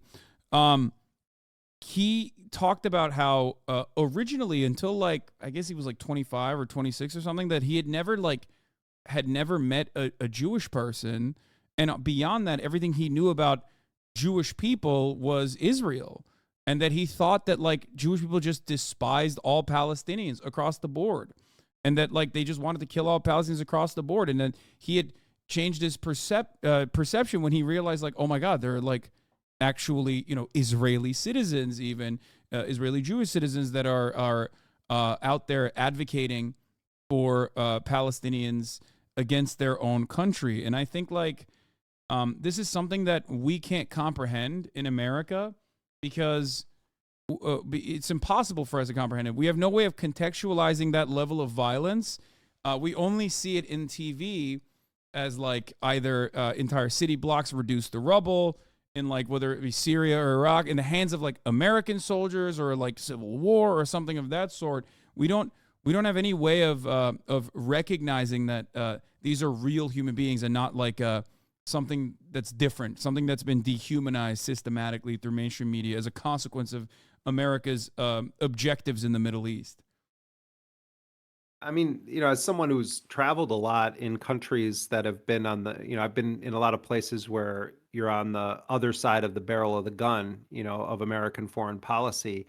And I was always struck, whether it was Iraq or Afghanistan or Yemen or Somalia, at how so many people who had every reason to want to kill me drew a distinction.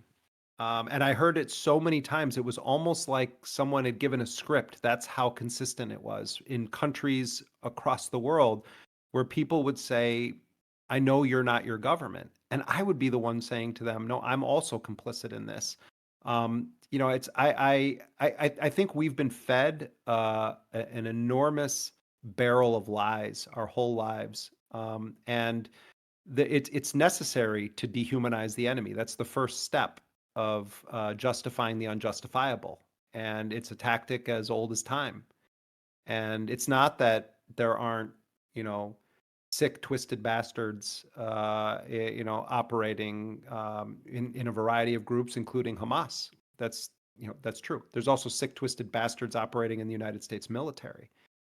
And I Yeah. think that the mistake we all make is allowing ourselves to get pressured, bullied, cajoled into cowering before those characterizations. People should do their own thinking. That's what journalists should be in the business of anyway. And my general instinct as a reporter and as a journalist for going on 3 decades now has been that when I'm told by the powerful who my enemy is, I want to go talk to those people. I want to, because I don't view myself as just thinking for myself. I try to give people information that they can use to make informed decisions on what they support or oppose or other things. And I try to be very transparent. Clearly, I'm not a guy that just believes in he said this and the other person said this. I don't believe in the corporate media defined terms of objectivity. But the hardest part of keeping your spine is when you're told those people are vicious animals who kill for pleasure. Having the bravery or the principle to be able to say, I'm going to check that fact. And Yeah. that's what all of us should be doing in the face It's of the bare narrative minimum. Yeah. It's no the one should bare be winning an minimum of, award for doing that. That should just be basic journalism. yes. But look at the bullying about it, though. If you dare to say, hey, let's look at this from the perspective of Hamas, which I think is a totally legitimate line of inquiry and pursuit. Yeah. But that's controversial. And we're not supposed to do that. I wrote a piece the other day, where I talked about how none of this is going to actually crush the armed resistance in Palestine. I got so many emails and communications from people calling me an anti-Semite. Oh, you're pro-Hamas. Why don't you have your kafaya on? Nah, nah, nah, nah, nah. Grow up. That's the point. Exactly. But there's a real reason for why it's intellectual curiosity in this situation that is an absolute first step in objective journalism, is a necessity and is oftentimes stopped at every step of the way. It's so that you can manufacture consent. If you listen to what the demands are, I'll give you an example of Ansar Allah, right? The Houthis in Yemen. Since day one, since October 8th, October 9th, Ansar Allah has very openly stated what their goals are. That they're not simply just operating on anti-Semitism or anger towards Jewish people or some other process, even though their logo does have some anti-Semitic stuff in it. Regardless, they have said Israel's actions constitute ethnic cleansing, and Israel has to stop ethnically cleansing Palestinians in Gaza. They have to stop this siege immediately. If the siege doesn't stop, they're going to ensure that not a single ship passes through the Red Sea. And yet you never hear that perspective in mainstream media. The way that the actions of the Houthis are represented in Western media is as though they are mindless drones attacking commerce, attacking ships for no reason. They're pirates that have no actual interest or actual reason for behaving in the way that they're behaving, and that they're an Iranian proxy that's just mindless and attacking all these ships because they hate Jewish people. And beyond that, none of their actions have been harmful to like the actual person, like an actual human being so far as like their takeovers of the ships, and as far as very successfully routing traffic away from the Red Sea, right? It's just simply a blockade. This is exactly how America would implement a blockade if it needed to, even though I don't think people would probably go against America's demands, and it would never even get to that point. But that's precisely how they would enforce a blockade. And for some reason, America's actions against this halting of commerce, right, or at least like making it more costly to ship on normal routes through the Red Sea, is infinitely more violent and worse than anything Israel has done so far. And I sit here and I watch that and I lose my mind. Like, America has killed more people, like more Yemeni people than they have done anything towards Israel, than they've ever like even criticized Israel. They've killed the CENTCOM, I believe, killed 10 Houthis, right?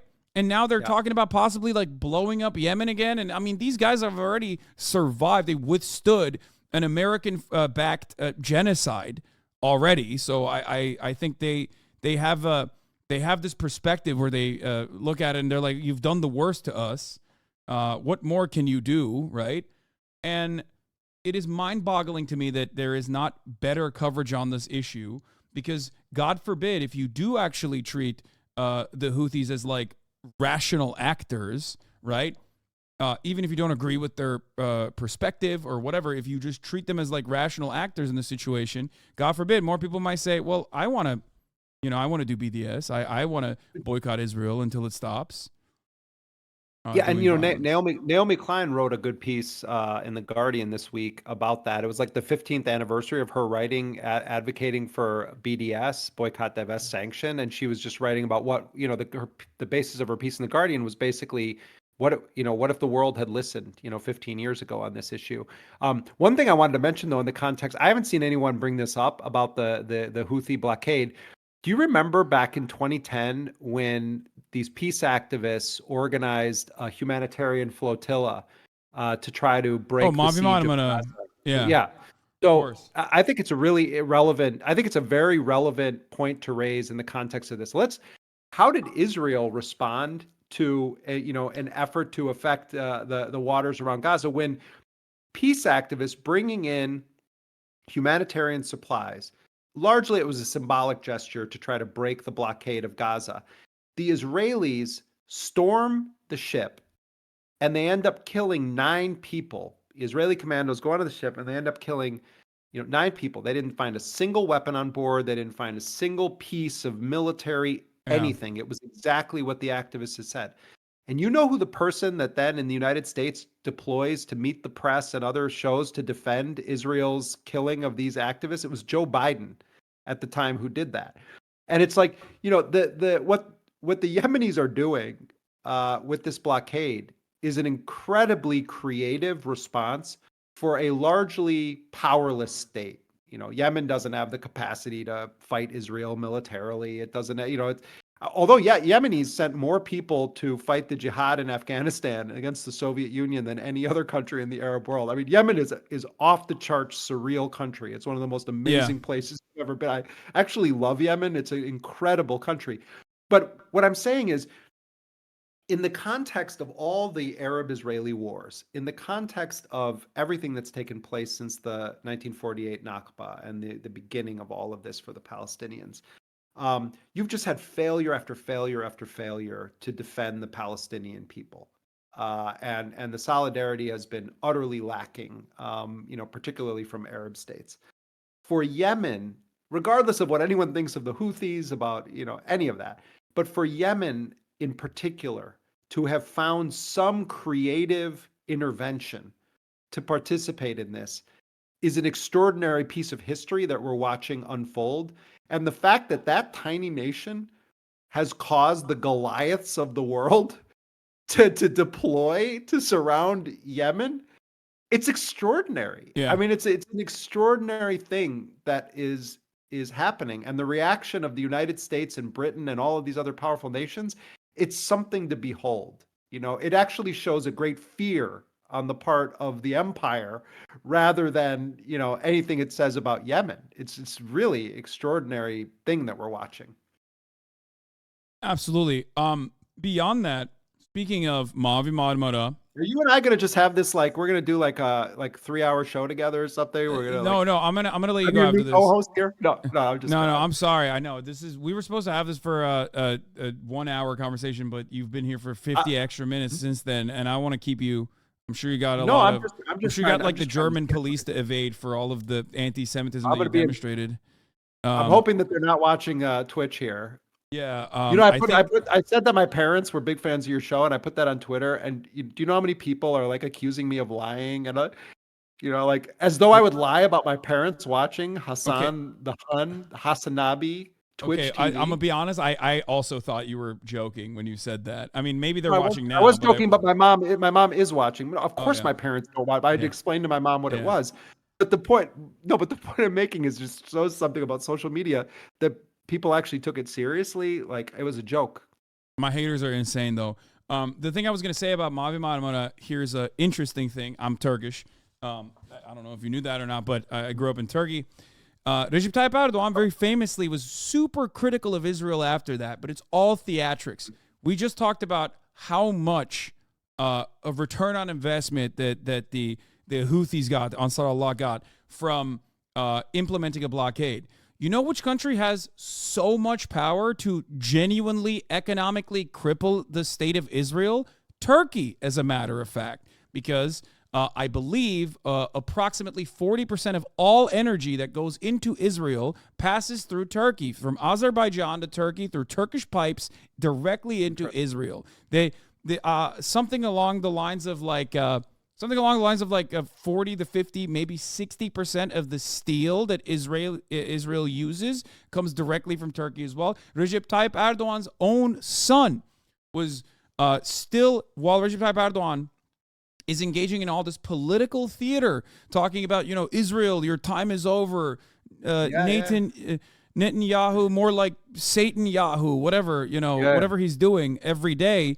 He is simultaneously has his son actually engaging in commerce in Israel with his own ships.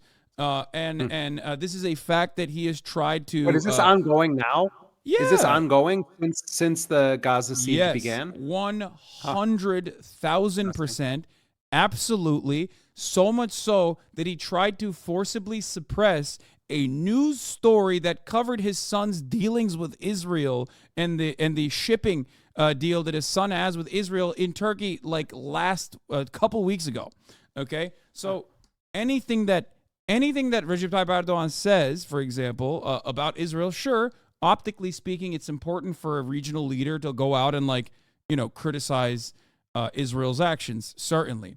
But the idea that real politics is happening of that sort, where Erdogan is simply powerless and the only thing he could do is criticize Israel with spoken word, is bullshit. So is your sense, not to turn this into my show where I interview you, but is it your sense that if Turkey and Erdogan wanted to actually take a concrete, meaningful step toward opposing this, your argument is that if they joined in the blockade or they also implemented similar measures, that it would have an immediate and direct impact on Israel? 1,000,000%. Absolutely. Yeah. Of course. Has Erdogan been asked about this at all in public? No. Why he doesn't do it? Of course not. I know he wouldn't be asked that in Turkey, but if he was at an international conference, it would be an interesting question for a journalist to ask. I don't believe he has. I don't believe he's ever been asked that at all, including his son's own personal dealings with Israel. Here, I'll pull the information up about the shipping. Yeah, I mean, you can shoot it to me later. I'm journalistically, I'm interested in this because it's an interesting story. Yeah, this was one of the things that I thought was very interesting, that Turkey has, what the Turkish statements originally. As a matter of fact, there's another interesting political thing here in Turkey that there's a lot of anti-Arab sentiment in Turkey.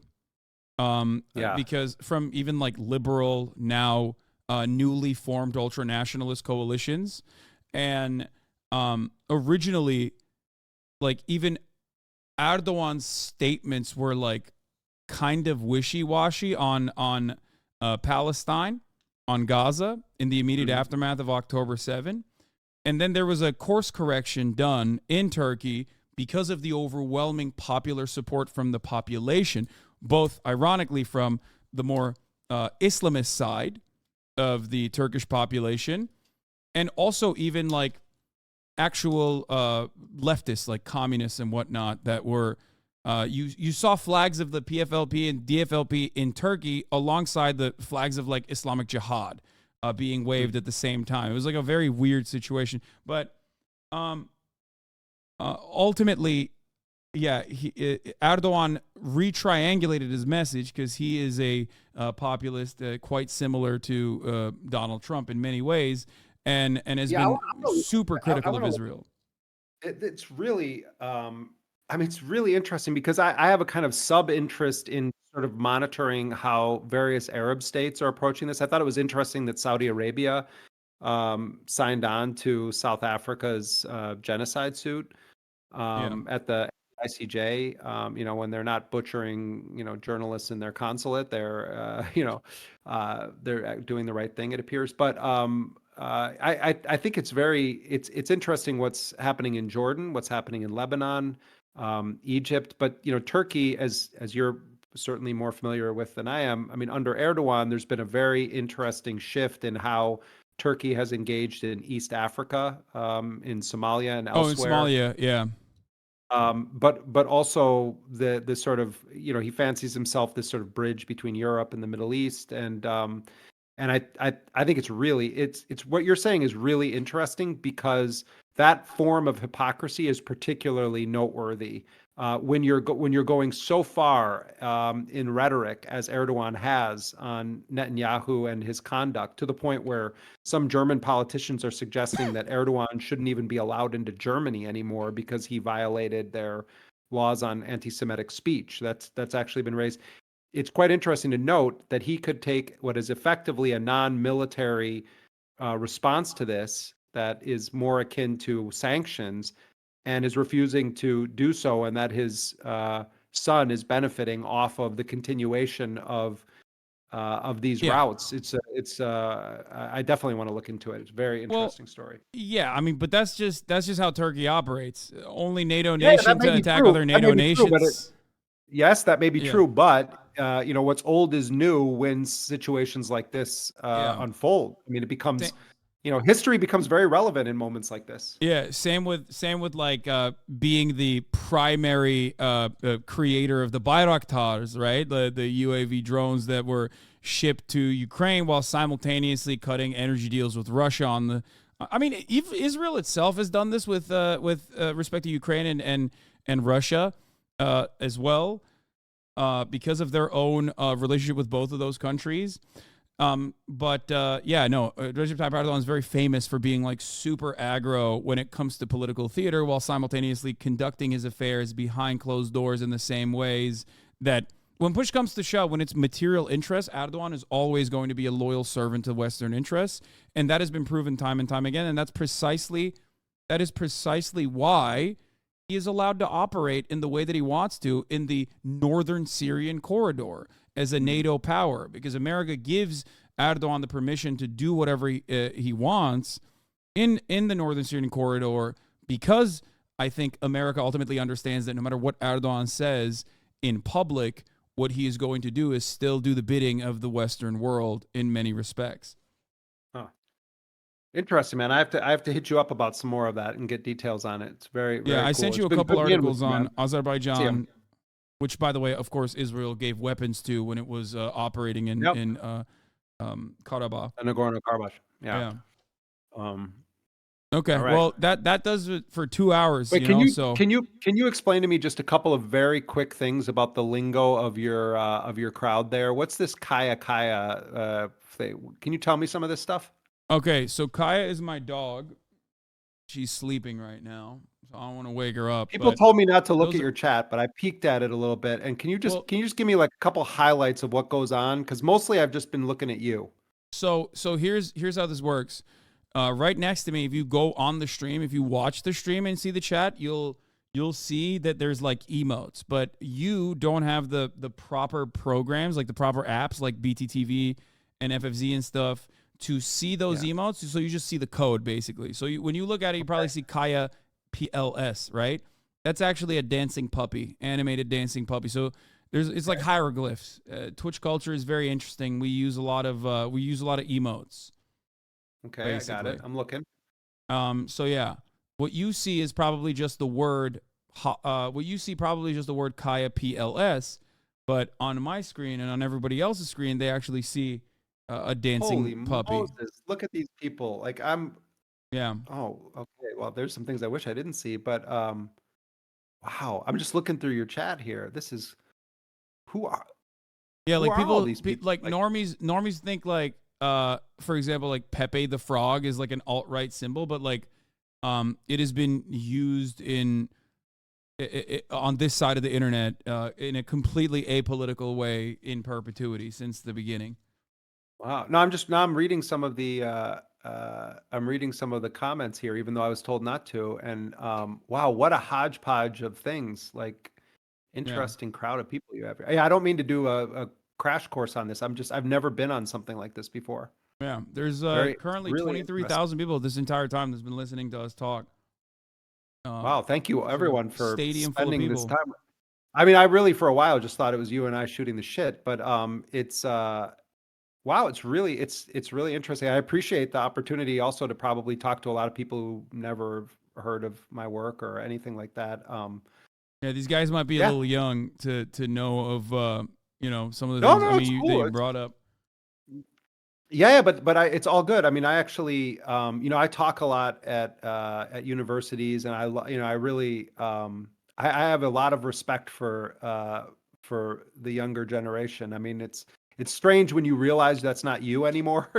When your hair starts to get gray and stuff like that. But I actually, I'm coming up on that. I'm 32, so I'm starting you to you notice that as you well. still I mean, got some time. my beard is starting to gray.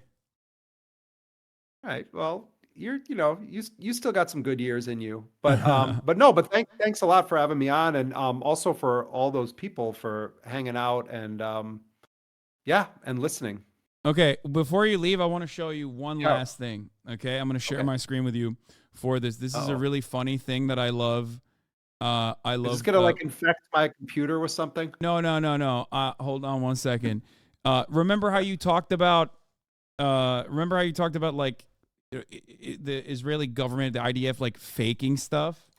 Yeah, yeah, You brought up Mavi Marmara, and I didn't know about yeah. this until recently, but Israel did a classic like, Mavi Marmara are actually they had a bunch of terrorists in the Ghazi flotilla.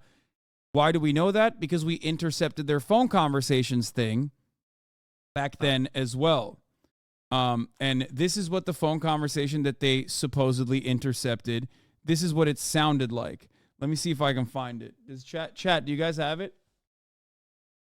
If you can find it real quickly, I want to show You're you this. talking This to is some really funny. AI thing? It's not an AI thing. No, this is like, I mean, well, this is, before the time of AI, but it is pretty funny because, oh, here it is. Here it is. Here it is. Okay, hold on. And I'm going to share this screen real quick so you can see it. 1 second. Okay, here it is. You'll be able to hear it as well. Okay. Okay. So this is from 13 years ago, June 4th, 2010. The title is "Flotilla Ship to Israeli Navy. We're helping Arabs go against the U.S." Okay, this is what they claimed they recovered from the Mavi Marmara ship. Daphne White, this is the Israeli Navy. You are approaching an area which is under a naval blockade. Shut up. Go back to Auschwitz. We have permission from the Gaza port authorities to enter. Was helping Arabs going against the U.S. Don't forget 9/11, guys. So they claim that on the ship, this is what they said to the Israeli Navy: "We're helping Arabs go against the U.S. Don't forget 9/11, guys." And also don't forget Auschwitz. That was their claim back then. So they've been at this like whole claiming that whoever they end up killing or attacking has been, Nazis for some time now. Old school. Don't know what those accents are. As a Turkish man, I've never heard that kind of accent from a Turkish person before. But that's what they claimed was like good reason as to why they attacked the ship that broke through the blockade. Well, at least they have Jerry Seinfeld. Yeah. Well, yeah, I know. They have Jerry Seinfeld and Michael Rappaport. That's what they've got. Those are the goats. All right. Well, thank you so much for coming on, Jeremy. This was phenomenal. phenomenal opportunity.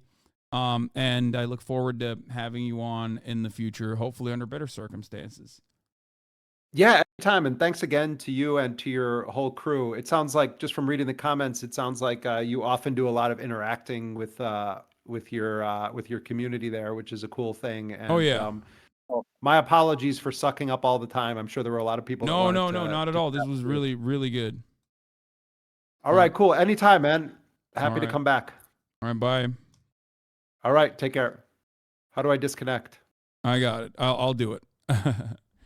All right, that was Jeremy Scahill of The Intercept. Ladies and gentlemen, the GOAT, legendary reporter, phenomenal guest.